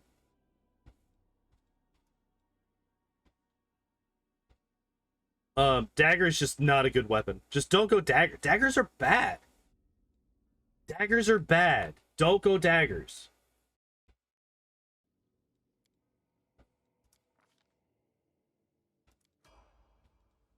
Whatever. Anyway, oh my god. All right, opportunist. One of the worst options that was chosen in the last build, and it's already here at level 12. I hate it.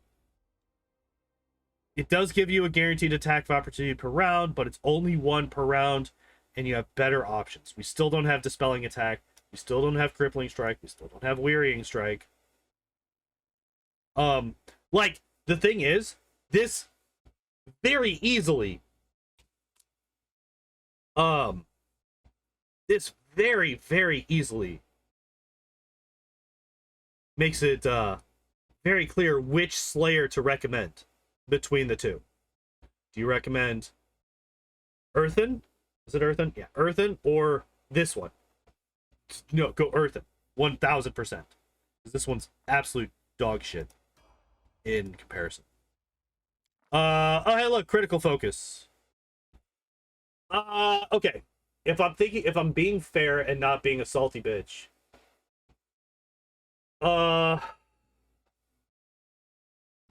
I think critical focus is fine for 17 to 20. It is a 20% chance. It's a 1 in 5 to crit, right? 17 to 20 is a 1 in 5 to crit. So that's not terrible. And going critical focus, I think is fine here. I think this is fine. This does mean that we are going to get at least one critical focus feat. Slayer Camouflage.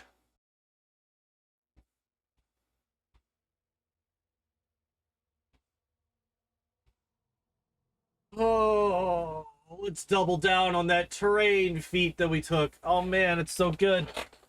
Oh man, it's so good.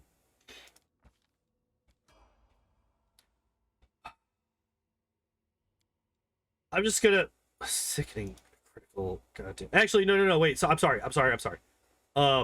Yes, this is good. So I keep getting sickening and staggering critical mixed up. Staggering is one with the force save. Sickening is just this happens. So this is actually good. I like this one a lot. Either sickening or tiring critical are the good ones. Blinding and staggering are not.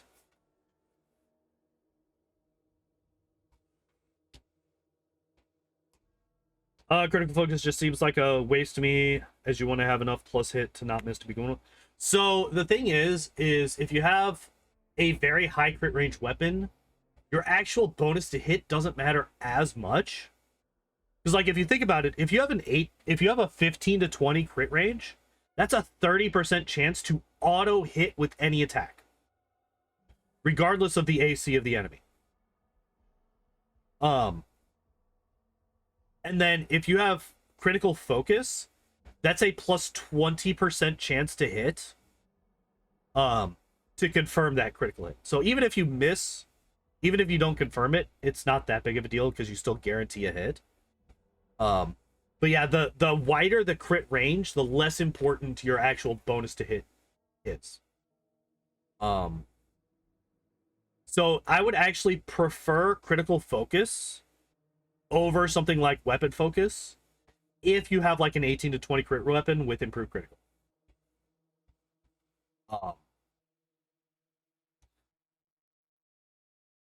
Yeah. Obviously you would want both, ideally.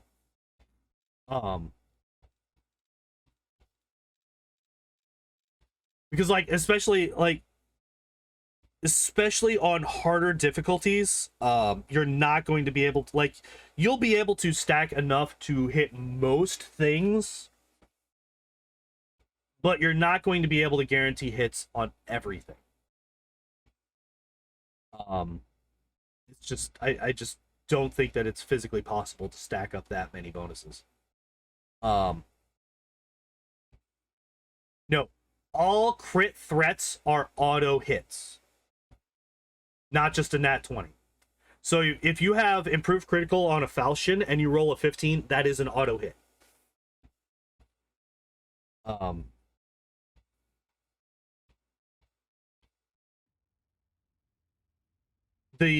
then you have to confirm. Yeah. That's why I like high crit range weapons so much, is because you don't, like, that's something that you don't have to worry about as much.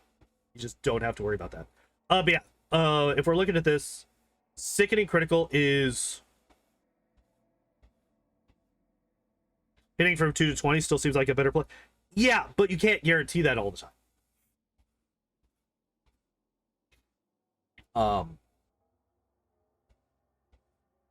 Like, if you're okay, so if you're playing on this kind of difficulty that you're going to be using an auto build, you will be able to do that for most enemies. But even then, you're not going to be able to do that with all enemies with all characters, right? There's always going to be enemies that you're not going to be able to guarantee to hit. But on the other hand, if you have a 15 to 20 crit range, a lot of times you're going to be able to hit on a 15 to 20 anyway. A lot of times, not every time, but a lot of times.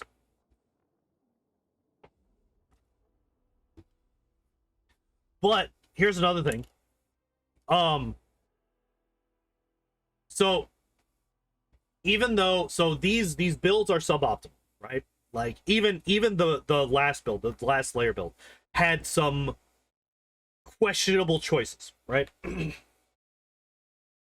You can't just, so if the reason being is that these are builds for new players to get them into the game that are good enough to get them into the game and get them through it without being perfect builds that can't be optimized any higher, that that give no incentive for newer players to eventually branch out and start building their own, right? Now, another thing is, if you're a new player, you're not going to be playing optimally anyway. You're not going to be stacking every buff that you possibly can. You're not going to be doing all that stuff perfectly. So you also can't really be expecting the person who's using these auto builds to be playing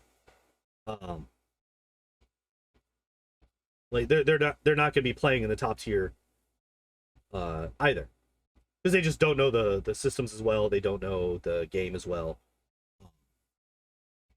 because they just don't have that experience.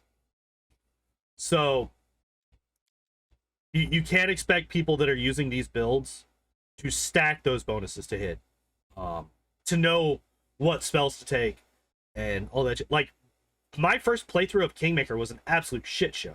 I didn't know what the fuck I was doing. I was terrible. And I had a really rough time going through it because I couldn't hit anything half the time.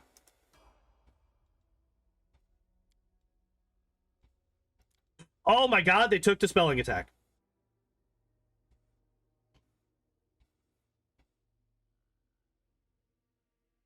Yeah, if you mod and all that stuff, that makes it a lot easier. But as a game developer, you don't know what kind of mods are going to be coming out with. And B, you can't expect all of your players to have those mods. Right? Hell, I never used mods even up through like a part of my most recent playthrough of Wrath of the Righteous. I still didn't have I still would not play with mods because I wanted the natural experience. And then I realized that's really stupid. I'm getting these mods because I would rather not spend 20 minutes buffing every time I enter a new area.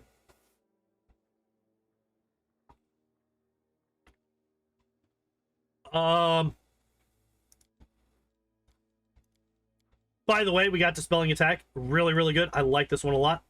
Dispelling Attack is really good. I appreciate it. One of the top tier ones next to Crippling Strike and Wearying Strike, so I'm really happy to see that we got at least one of them. We have 2 more choices. Hopefully we get the other 2.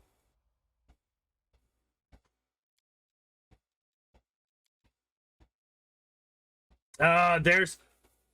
So, okay. So this means that we're going to be getting Critical Mastery at level 19. So we got Sickening Critical here. We got Staggering Critical here. We're going to be getting Critical Mastery here. So we already know what our level 19 feat is going to be. Unless they take it as one of the Slayer talents. But we know what one of these 3 choices is going to be, and it's going to be Critical Mastery. I really...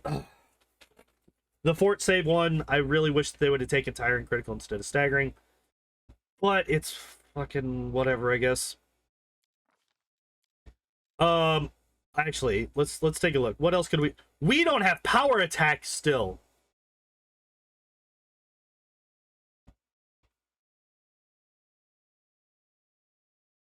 Holy fuck, how did I miss that?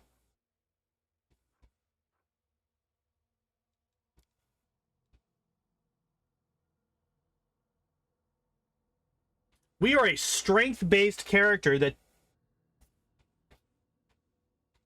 We are a strength-based character that doesn't have power attack at level 17.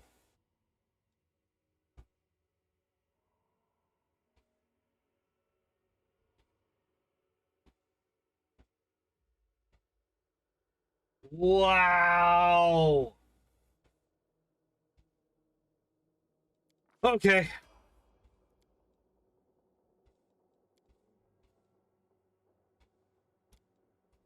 Focusing attack confused, I'm fine with that. I like focusing attack confused a lot. It prevents your character from continuing to be confused once it's started stabbing your other characters, so it prevents them from doing too much damage.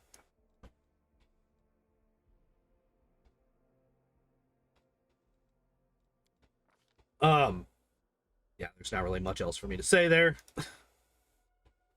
What do you fucking mean? Wait, no. No. Wait. Why? No. Wait, why? Why? Why would you take a 3rd critical feat? We already have Sickening and Staggering. Why would you take Blinding as well? What the fuck? We don't have Power Attack yet. I'm fucking mad. I'm fucking mad. And then they get... Oh my... Oh, guys, we're back. We're back. This is the true auto build experience. This is the true auto build experience. So we get 3 critical feats, no critical mastery. So we only get 1 of these at a time. Got Slayer Camouflage, Favored fucking Terrain, Trap Finding. What's our perception? It is a 33 without any boosts or anything, so that's not terrible. But oh my fucking god, man.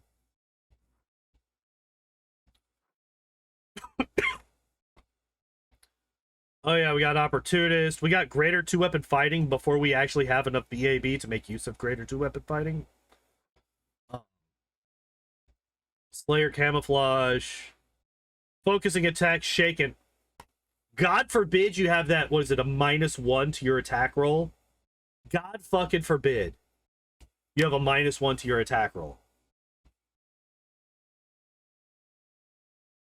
By the way, we don't have power attack.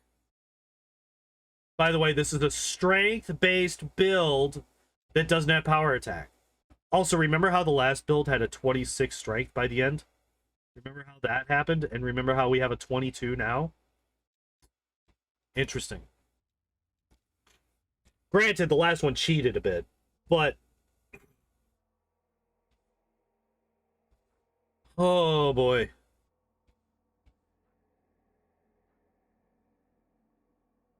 At least improved two-weapon fighting waited until the level that we could actually make use of it. Yeah, this one started off real shit and just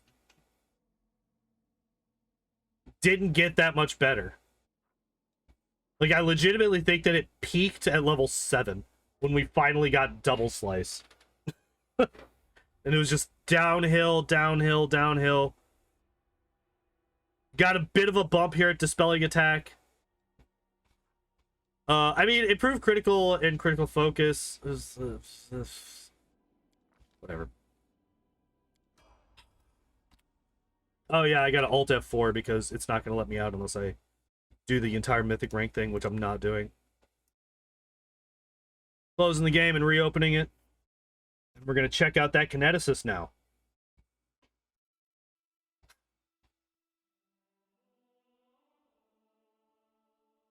This build got stuck in the tutorial on core. You're not wrong. Oh my god, yeah, that was bad. That was a bad one, man. Terry, come back, I need help. Kineticist. 5-star difficulty on Kineticist. Dex and Wisdom. Interesting that we don't get either of the con-based, already kind of hurting. Because we're already not getting the Constitution-based, heritages. I probably would have taken Lawbringer here. We get Street Urchin Acrobat, Trickery and Mobility. Throwing axes doesn't matter.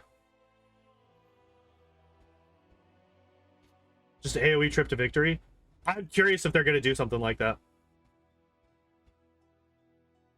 Dex 19, Con 18. Jesus. Deadly Earth is too OP. Deadly Earth is really good.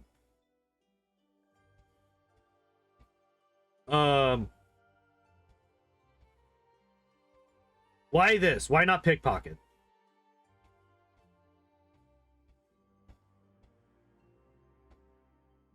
This isn't even like RP for a Kineticist. I don't even know what this is. So we dump Strength. I'm surprised that they only drop it down to 9 and not 7. Dump Charisma down to 7, that's fine. Wisdom up to 12, that's fine. Con of 18 and Dex of 19. It's Bard? I mean, yeah, but why would you pick that for a Kineticist?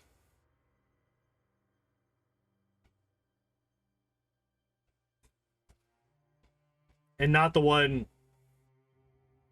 that's like the one that gives a bonus to initiative, which is really good. What do we get? Stealth and Lore Nature. Do we don't even use either of the fucking bonuses that we get from Acrobat. So again, like this is something that I don't understand. Owlcat, please help me to understand. Why do you choose backgrounds and then never make use of any of the shit that you get from these backgrounds? There's only been, I think, one. I think there's been one class that we've done one of these with that it actually made use of the background. And you know what it was? It was a fucking Pickpocket. Because every class could make use of Pickpocket. When I was doing Midnight Isles runs, the vast majority of the time, I just had a whole class of criminals. Everybody was pickpockets, because this is so good. A +2 untyped initiative bonus is too goddamn good. Unless you have something very specific that a very specific background works with.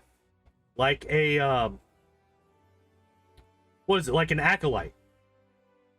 Acolyte, where you can use Wisdom instead of Charisma for Persuasion, or something. But anyway, so we get stealth, we get lore nature, because fuck it, I guess. I don't know. I don't fucking know. Point blank shot, yeah, that makes sense. Fire, okay. Burning infusion, yeah, if you're gonna go fire, you're gonna go burning infusion. That's fine. Deity, yeah, we're atheist. Yep, sure, why not? Yep. I'll take care of it. Martial Disciple gives you a free feat? I actually don't know. And if I go to actually, like, check it, it'll, undo. I can't do that without undoing the auto build, so I can't really check that. So yeah, point blank shot is fine.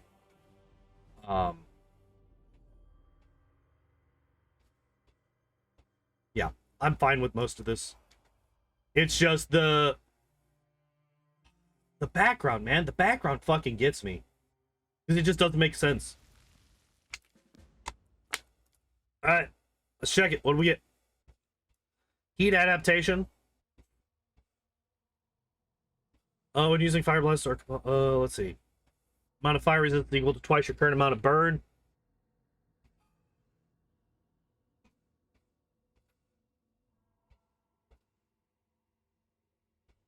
Let's think about this. You're hitting level 2 as you go into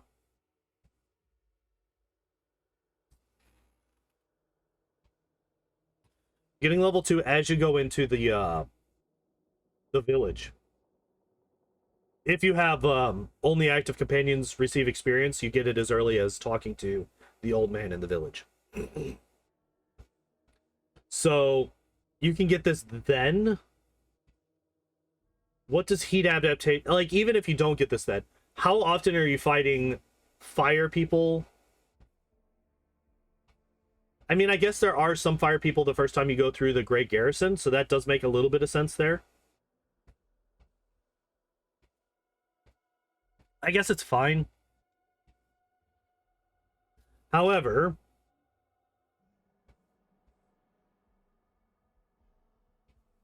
Fire's Fury, I mean, I guess you also don't get Elemental Overflow until level 3, so there's no point in Fire's Fury yet either. I get... we could do... I mean, Cold Resistance would help against the Water Elemental.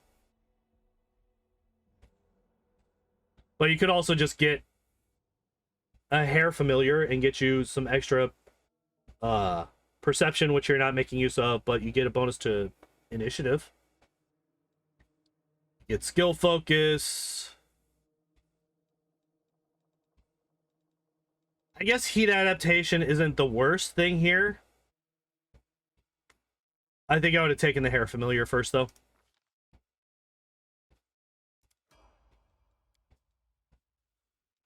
Precise Shot, yeah. This is perfectly fine.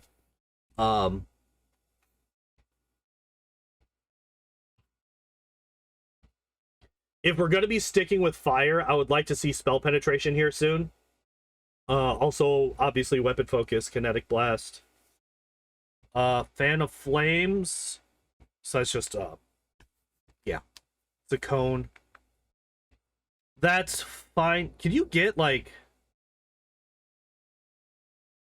something that increases the save DC?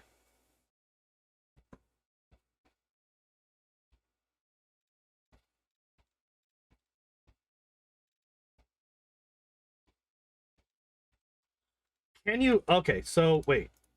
Does elemental focus boost kinetic blasts?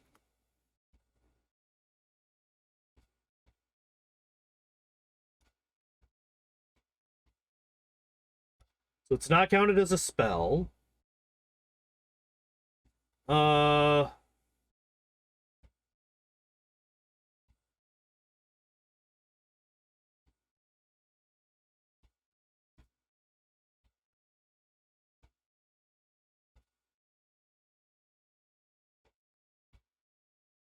That's for Paizo, that's for the tabletop. I don't know. Okay, here we go. Kinetic Blast plus spell buffs.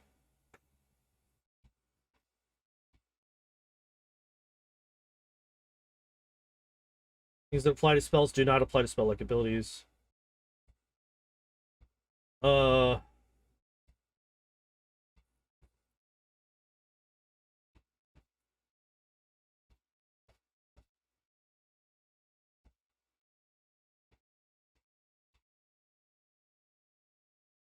Although personally going over what facts have been posted on the SLA, specifically this one. Welcome back, Igor. We're trying to figure out whether or not any feats would boost the save DCs of. How did we get to Kineticist? Because we got through the second Slayer. By the way, the second Slayer is dog shit. It's absolute dumpster fire. Don't do it.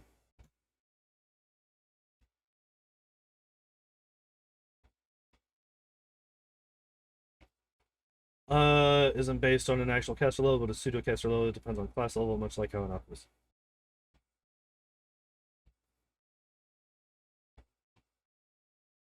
Save DC of infusions, only improvements to con. That's a little gross.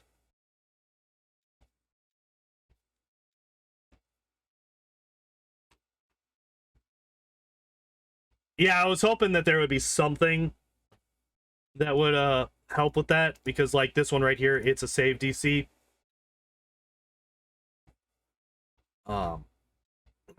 But it is what it is.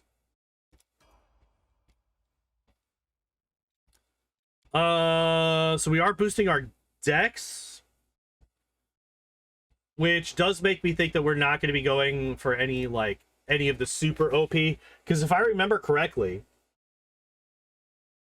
improved trip and stuff helps. Yeah.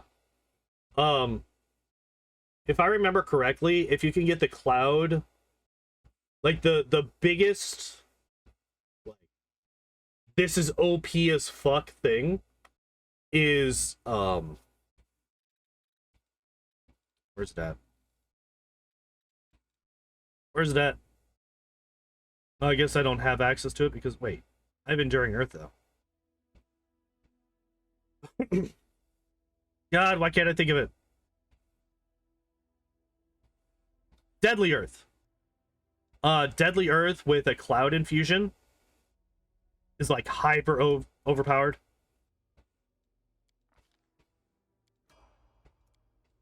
I remember that being a thing that I was trying to make work in Kingmaker speedruns for a bit. So Spell Pen, that makes sense. We have only fire elements so far, which means that they are all energy, which means that they are going to be dealing with spell resistance. Deadly Earth for trip and wall per shove is stupid. Really? I never really thought about the wall ones.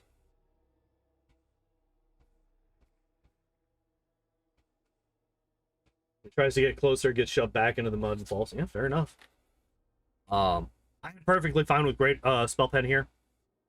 Level 5, you're starting to get through the end of chapter 1, which means you're starting to run into some demons, and some of those demons do have spell resistance.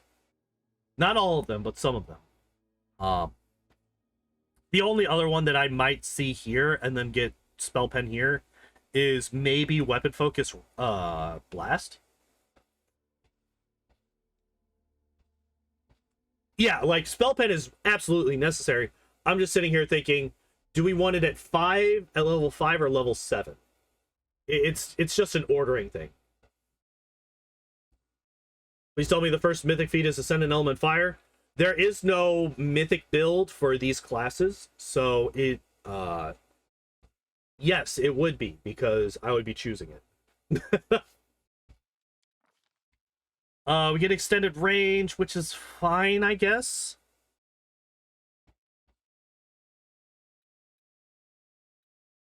Touch AC is stupidly low. That's fair enough.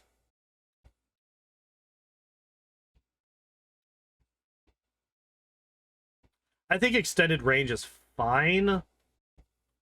Although, wait, we have point blank shot, which means we want to be closer. So why would you get point blank shot and then also get extended range? extended range is necessary for later ones. Is it? Oh, wait. Oh, yeah. Yeah, it is. There it is. Extended range is necessary for this.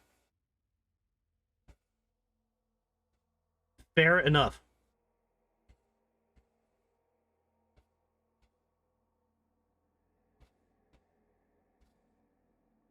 And Cloud Infusion also would require it. Okay. I accept. Fire's Fury. Double element. Okay, this is fine. This is fine. Not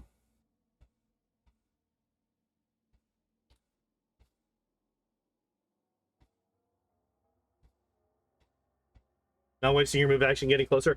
The thing is that you are then losing out on the bonuses that you get from point blank shot. That's the main thing.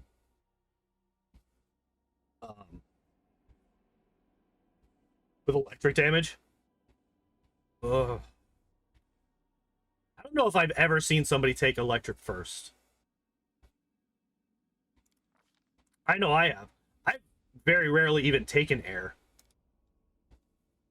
There's greater spell pen, so we're just point blank shot, precise shot, spell pen, greater spell pen. This is all fine. Getting fire, I don't know if I'm okay with that. I would have preferred earth or air at this point. Air for cloud infusion, earth for deadly earth.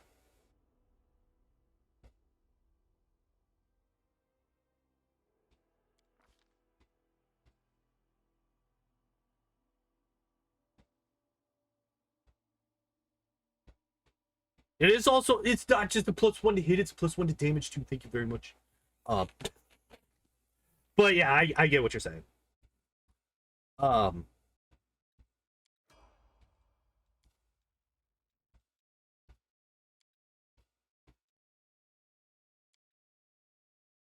Blue Flame overcomes fire immunity at least since they patched Ascendant Element. Well, that's good at least, but still not a fan. Still would have.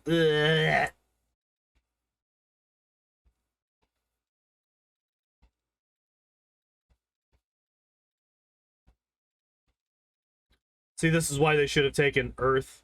They could have gotten something better.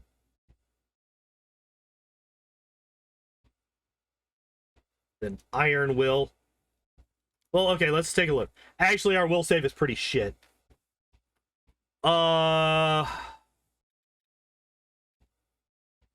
I still would prefer a familiar here.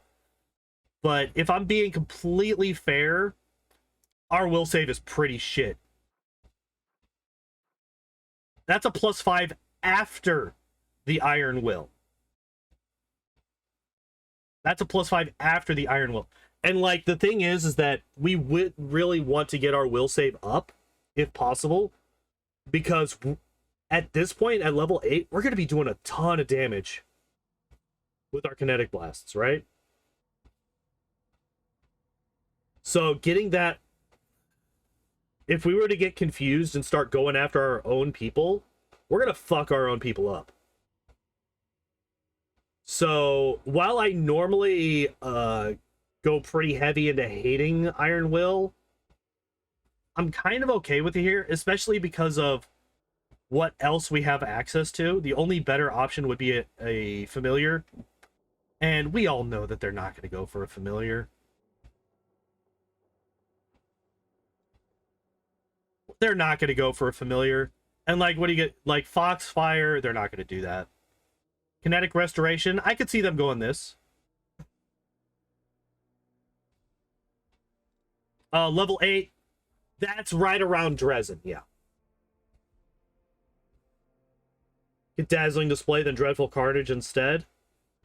You could...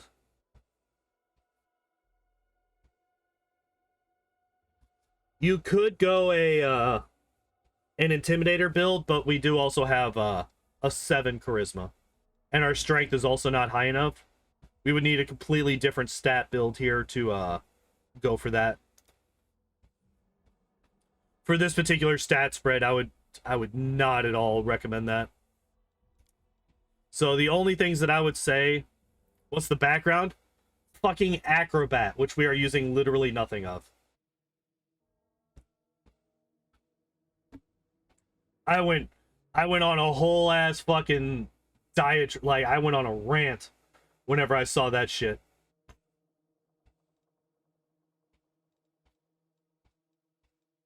Like, we could go skill focus, whatever the fuck, stealth, or kinetic restoration. I would say that Iron Will is probably the best out of all of these. At the moment, so I'm fine with it. I'm fine with Iron Will here. It's fine. All right, so there we got kinetic focus, weapon blast. We're basically like just going down the list of all of the things that we need to pick up.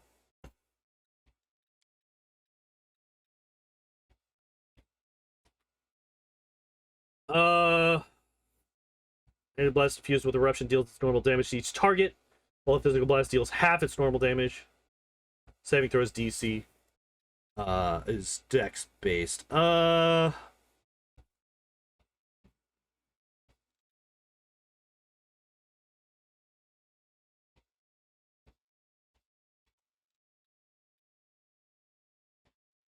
the ones that we have access to, I think eruption is fine. Yeah, that's kind of what I'm looking at here. It's like, okay, this is kind of fine. It's an AoE which we don't have access to otherwise. So I'm cool with this being a thing. I'm cool with eruption. That's fine. Yeah. Flash infusion, blinds. A will saver be blinded. That's interesting. Kinetic blade. This is not built for kinetic blade at all. Spindle. Any 2 adjacent 5-foot squares, unless they succeeded a reflex save, and energy blast infused with spindle. Wizard blast heals half. Yeah. And the torrent is just a line. So yeah, we have like a long, wait, 5-foot by 10-foot spindle of elemental matter.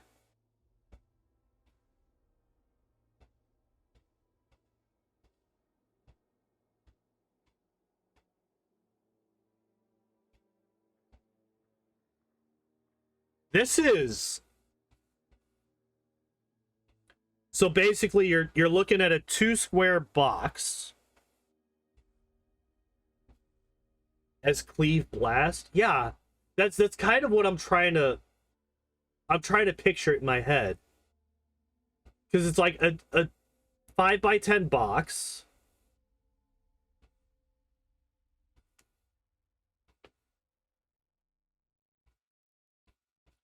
that does damage to adjacent boxes. So that would be a 15 by 20? So there's actually like a 15, is it like a 15 by, whatever. Within any 2 adjacent, oh no, wait, I'm sorry. Then they need 2 adjacent 5-foot squares unless they succeeded a reflex save. This is so strangely worded that it's really hard for me to wrap my head around exactly how this looks. So fuck it, we're going eruption anyway. It's better regardless. So 2 enemies side by side. That's, oh, they did. Oh my god, and they took the best one. Holy shit. Guys, they did it. Guys, they did it. They took the hair. They did it. They gave us the initiative. I'm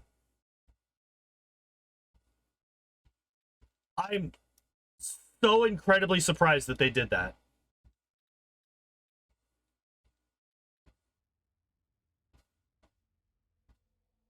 Call the police. They did it good. Call the cops.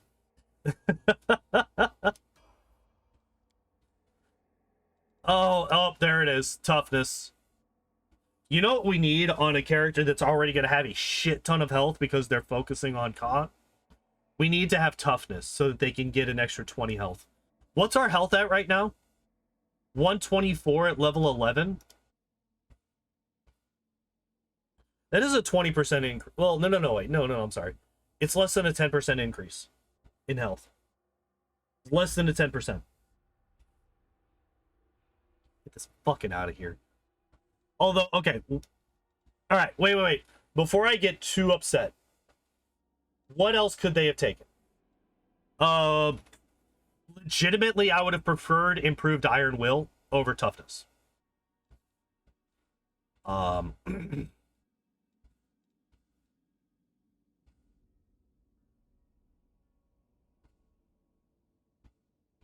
Does this count for kinetic blasts?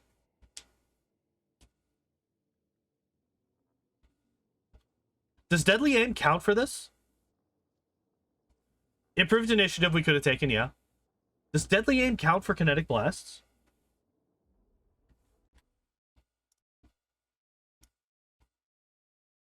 Only works on physical blasts? Okay. Which we don't have access to any yet. We're still fire only.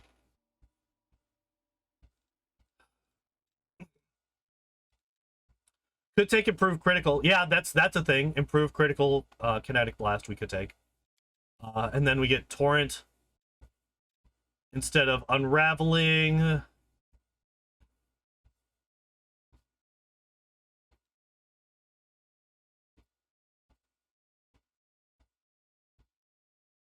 Teamwork spell pen feat. I don't even look at teamwork feats really because they're never going to take a teamwork feat on any of these auto builds. I have accepted that into my life. I just don't even look at it because, like, I kind of mentioned outflank on the Slayer builds. Like, if you're actually building for min max, you want outflank on every melee character. And yeah, if you're gonna be doing teamwork feats for spellcasters, yeah, allied spellcaster is another really good one. But I don't even look at those anymore because they're just not gonna take them. So here's that wall one that Igor was talking about.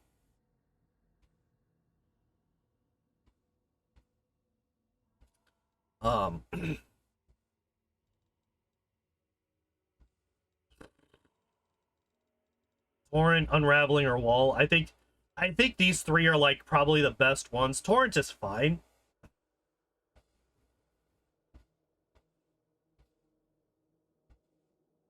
Okay, here's a slight nitpick.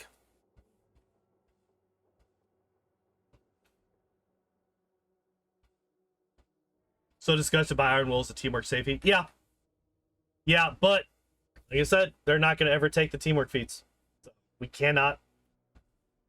We don't even look at them. We pretend they don't exist. We act like Owlcat and pretend that the teamwork feats don't exist. But yeah, slight nitpick. If you're going to have descriptions that basically say the same thing, make them have consistent language. And by that I mean, if we look at Spindle here, an energy blast infused with Spindle deals its normal damage to each target, while a physical blast infused with Spindle deals half its normal damage to each target. If we look at detonation, it doesn't say it. Well,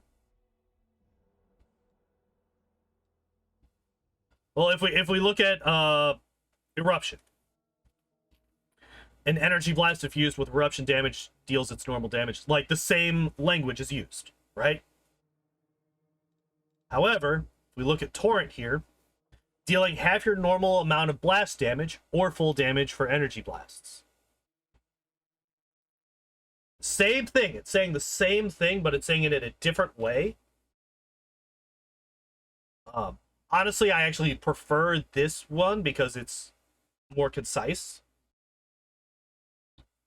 But it should also specify physical blast damage here. It shouldn't just say normal amount of blast damage. It should say half your normal amount of physical blast damage, or something along those lines. And then, or full damage for energy blasts. It's a slight thing. It's a small thing. You know, if you actually read the stuff, you know, it's very, very quick to understand what they actually mean by it. But the fact that they have different language for the same thing, I'm not a huge fan of. I think that they should just basically just use this version of it, because Wall and Torrent say the same thing. Half the normal damage from your blast or full damage from an energy blast. This is a better way of saying it than this way that Spindle and where's that? Eruption say? But anyway. Toughness sucks. That's the takeaway here. Don't take toughness. It sucks. It's shit. Bad. Improved Iron Will. Okay. For the exact same reason that I was okay with Iron Will, I am okay with improved Iron Will here.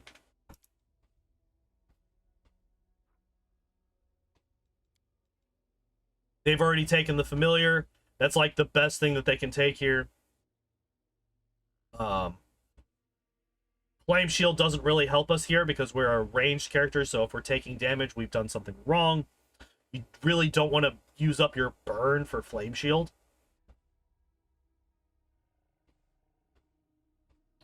Since it's more HP to burn? No, so, burn is limited not by your max health. Burn is limited by something else. It's not by your max health. It does give you more health after you finish with your burn.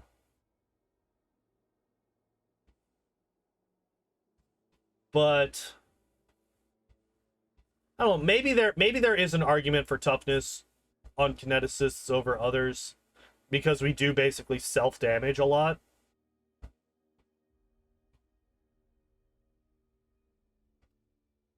Fine, I will admit that there is actually an argument to be made here. Yeah. Yeah, that's what it is. It's your con modifier. Yeah. Fine, I accept. It's fine. Fine. It's fine. It's fine. I will grudgingly accept that toughness is beneficial to a Kineticist. You happy now, Igor?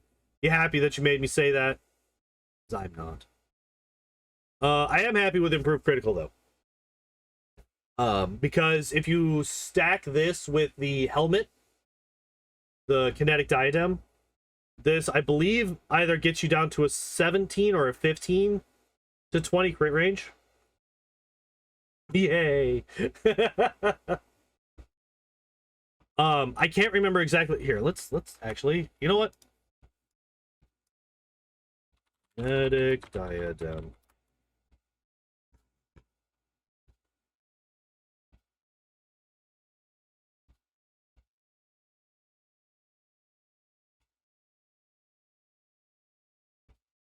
Wait.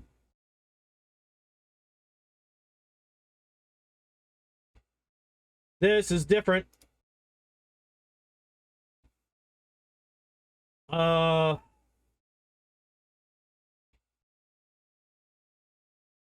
Nothing in game does non-lethal damage though. Burn does. Burn does non-lethal damage.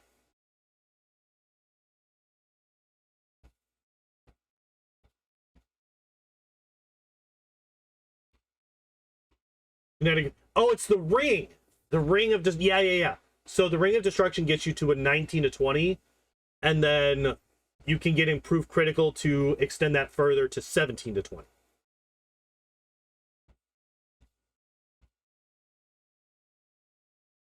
So yeah, it's a 17 to 20 total crit range. Yep. Okay. What do we get here? Flash infusion. Will saves are fine, like it's not as bad as a fort save. That's 3 burn for this though, and it's only for 1 round.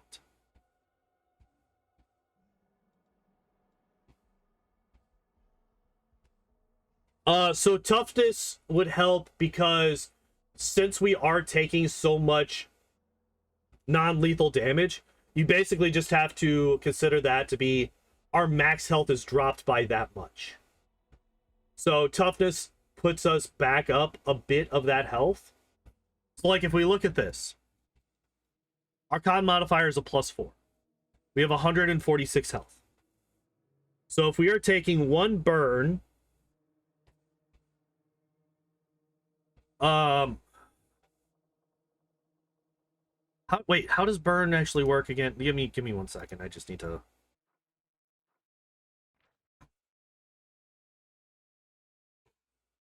Yeah, so 1 point of non-lethal, one point of non-lethal damage per level. So every point of burn that we take, we're losing 13 health. Basically what toughness does, toughness negates one burn. It's basically what it does. Toughness negates 1 point of burn on a kineticist.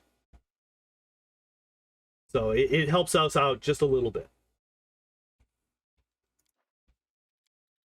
I think that's the most efficient way to say that.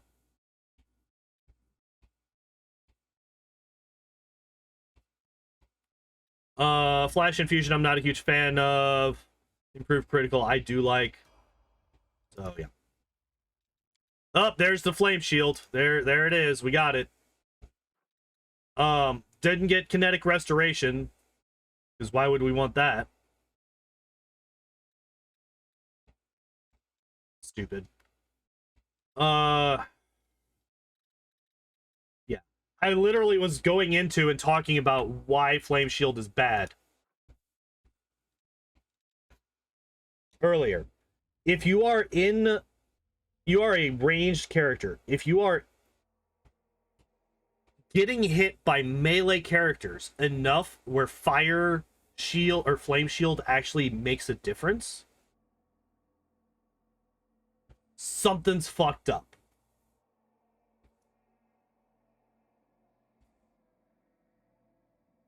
Something's fucked up.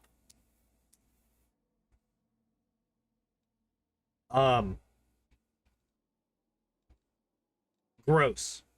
Basically. This is disgusting. Why would you ever choose this?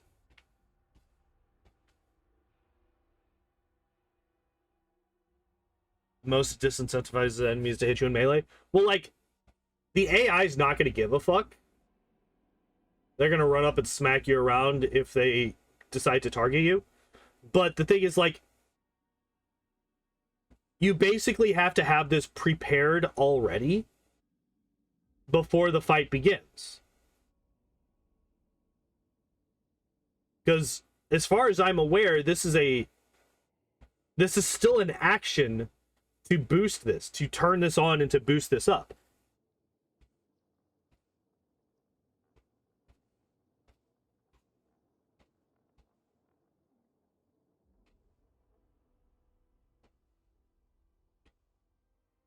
So you're using up your burn on this instead of other things that you could be using it on. And it's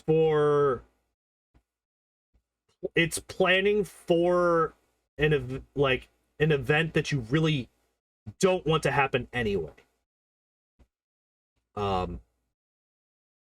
Although I guess of your backline people, you would probably want this Kineticist to be taking hits over anybody else because they're going to have so much extra health.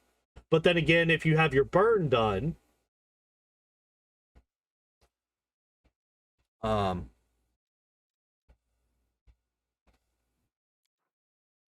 damn it, I can't even check it. The Searing Flesh one?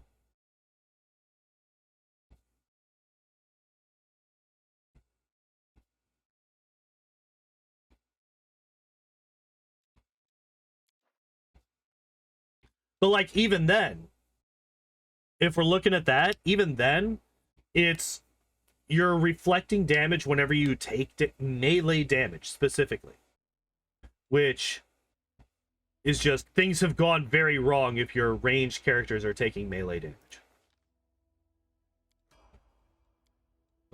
Let's continue onwards. We got 15 minutes to get through these last 5 levels. Can we do it? We got critical focus and earth.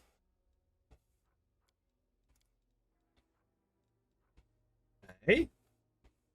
We still got some infusions. We could still get that deadly earth in. Fucking late as shit. Level 17 deadly earth, but maybe. And yeah, we got critical focus, which at this point, there's not really a whole lot of feats that I would want.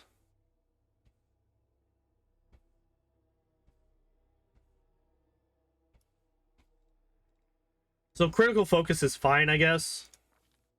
Earth I like. I would definitely take earth. Tremor sense is fucking whatever. Actually, I probably would do enduring earth over tremor sense. Tremor sense is kind of shit. Enduring earth would be really good for what, for deadly earth stuffs. Yeah, bowling, deadly earth, yeah, exactly. Yep, there's deadly earth, so we got it, and we got improved precise shots, which is interesting.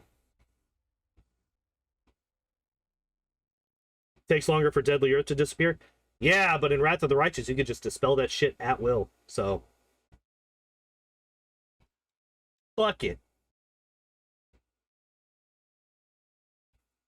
Already last 15 rounds? Yeah. But they took Tremor Sense instead. Like, what is Tremor Sense going to do at level 17? 16, I guess.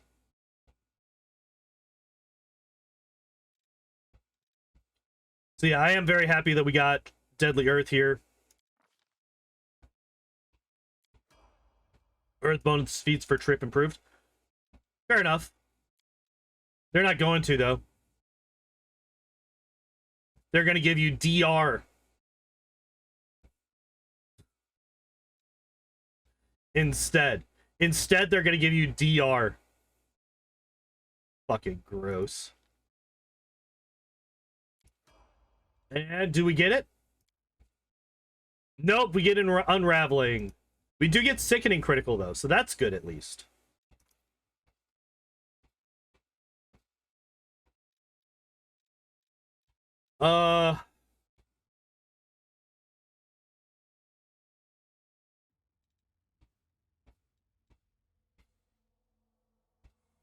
What's Fragmentation?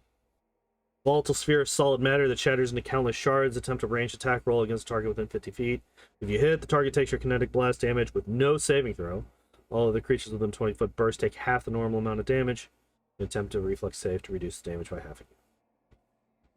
Attack misses the target. Blast has no effect. Saving throw is DC is dex based. 4 burn for that, though? I mean, I guess it is an infusion, so you can reduce that by quite a bit at this point, but goddamn. So yeah, no bowling infusion, unfortunately. We do get Unraveling, though. Which means that you could get that fucking Deadly Earth and then put Unraveling on top of it, and suddenly you can just be mass dispelling all of your enemies of all their shit, which is kind of fun. Not as fun as knocking them all the fuck over, but, you know, we'll take what we can get here. And then,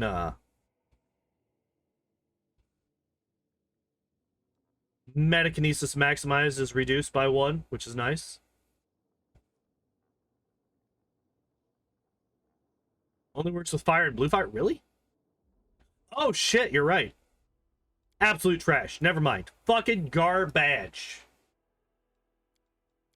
Did you get Great Fortitude? Fuck off. Yeah, I know. I just fucking forgot. All right, look.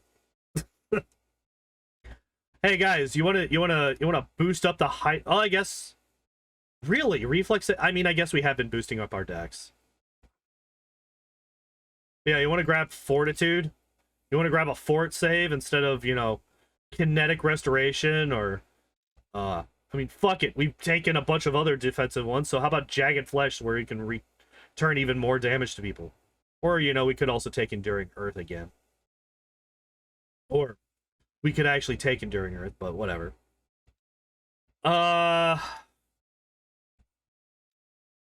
Okay, up to, like, level 10,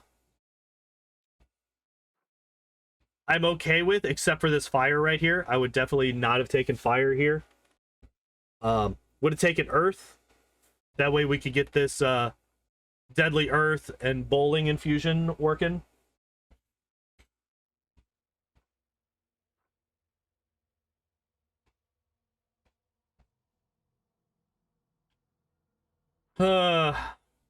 Unfortunate.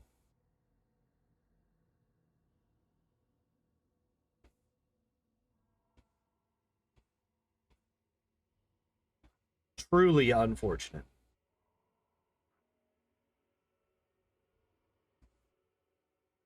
So I think, like, the best... What is it? It's fire, earth, air.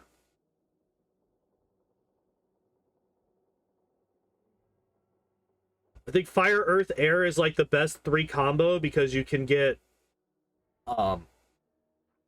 deadly earth, bowling, deadly earth and bowling infusion, and then get cloud infused on top of it to just do an absolutely insane amount of damage. But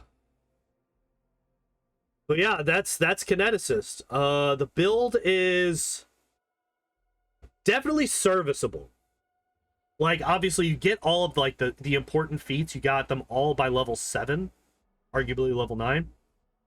Level 11, like we said, it undoes 1 burn in terms of how much health you're going to end up having. So there's that, and then you get improved critical kinetic blast, which is important. Critical focus, improved precise shot, and sickening critical earth, air, fire as well.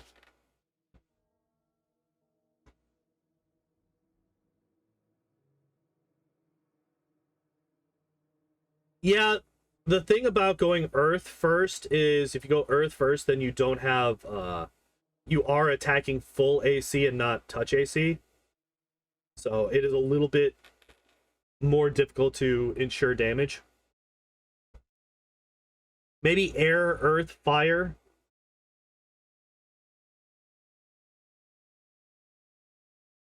I don't know. It's a bit rough because unfortunately neither of these setups use water, so you can't have the choice between physical or energy like water does.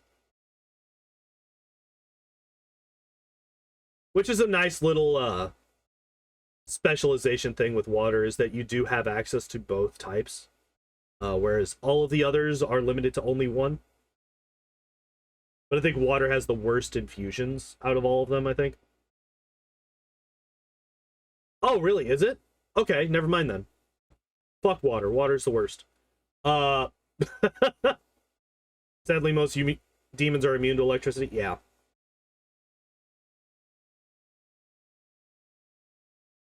Yep. All right. Well, that's Kineticist, Slayer, and what's his name? Urthan.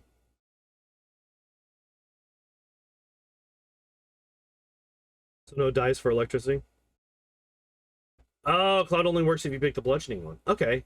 I've never actually used the cloud option. I just remember reading a long time ago that it was like one of the most OP strats for dealing with late game Kingmaker was Deadly Earth with Bowling Infusion and then Cloud on top.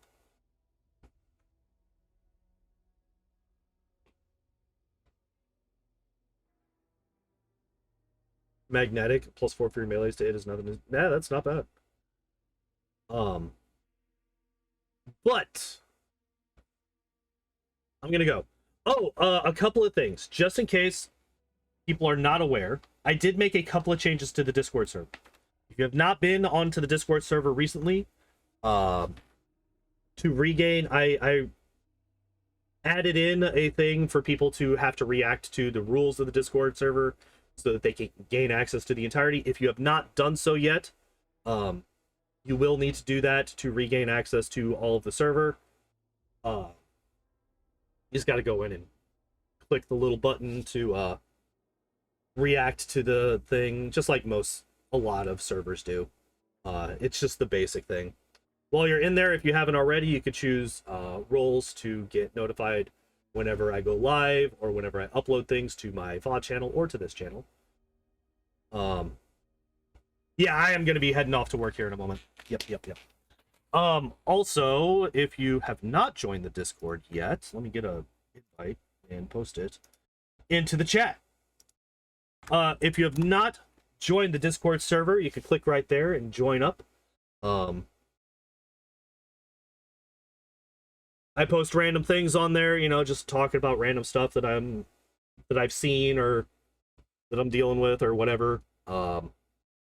We chat about some stuff in there. We got a meme channel that Spartan usually, I think I've legitimately thought about just renaming it as Spartan's Meme Corner because he's like the only person that posts in there. But